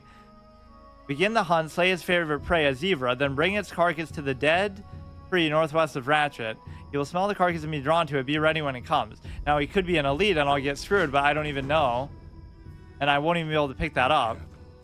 Or no, I will. I mean, I guess I owe you a solid for letting me sleep here. That's the point. We shall meet again. Melor sends word. Melor Stonehoof heard of your deeds and has set a path for you. If you wish to take it, go to Thunderbluff and speak with him. You'll find him on Hunter's Rise. Walk with I think I might actually be doing that next time. Even as stupid as that seems, and we can use the trainer there, so we won't have to go back to Orgrimmar for a while now. Right, anything, and we can learn other weapons there too. There's a lot we can do. Seems like a good time to actually do it, because it's been a long time since I did like a slower paced episode like that. Try to sleep right in the middle of it. What a weird house though, huh? I was expecting at least one NPC of some kind.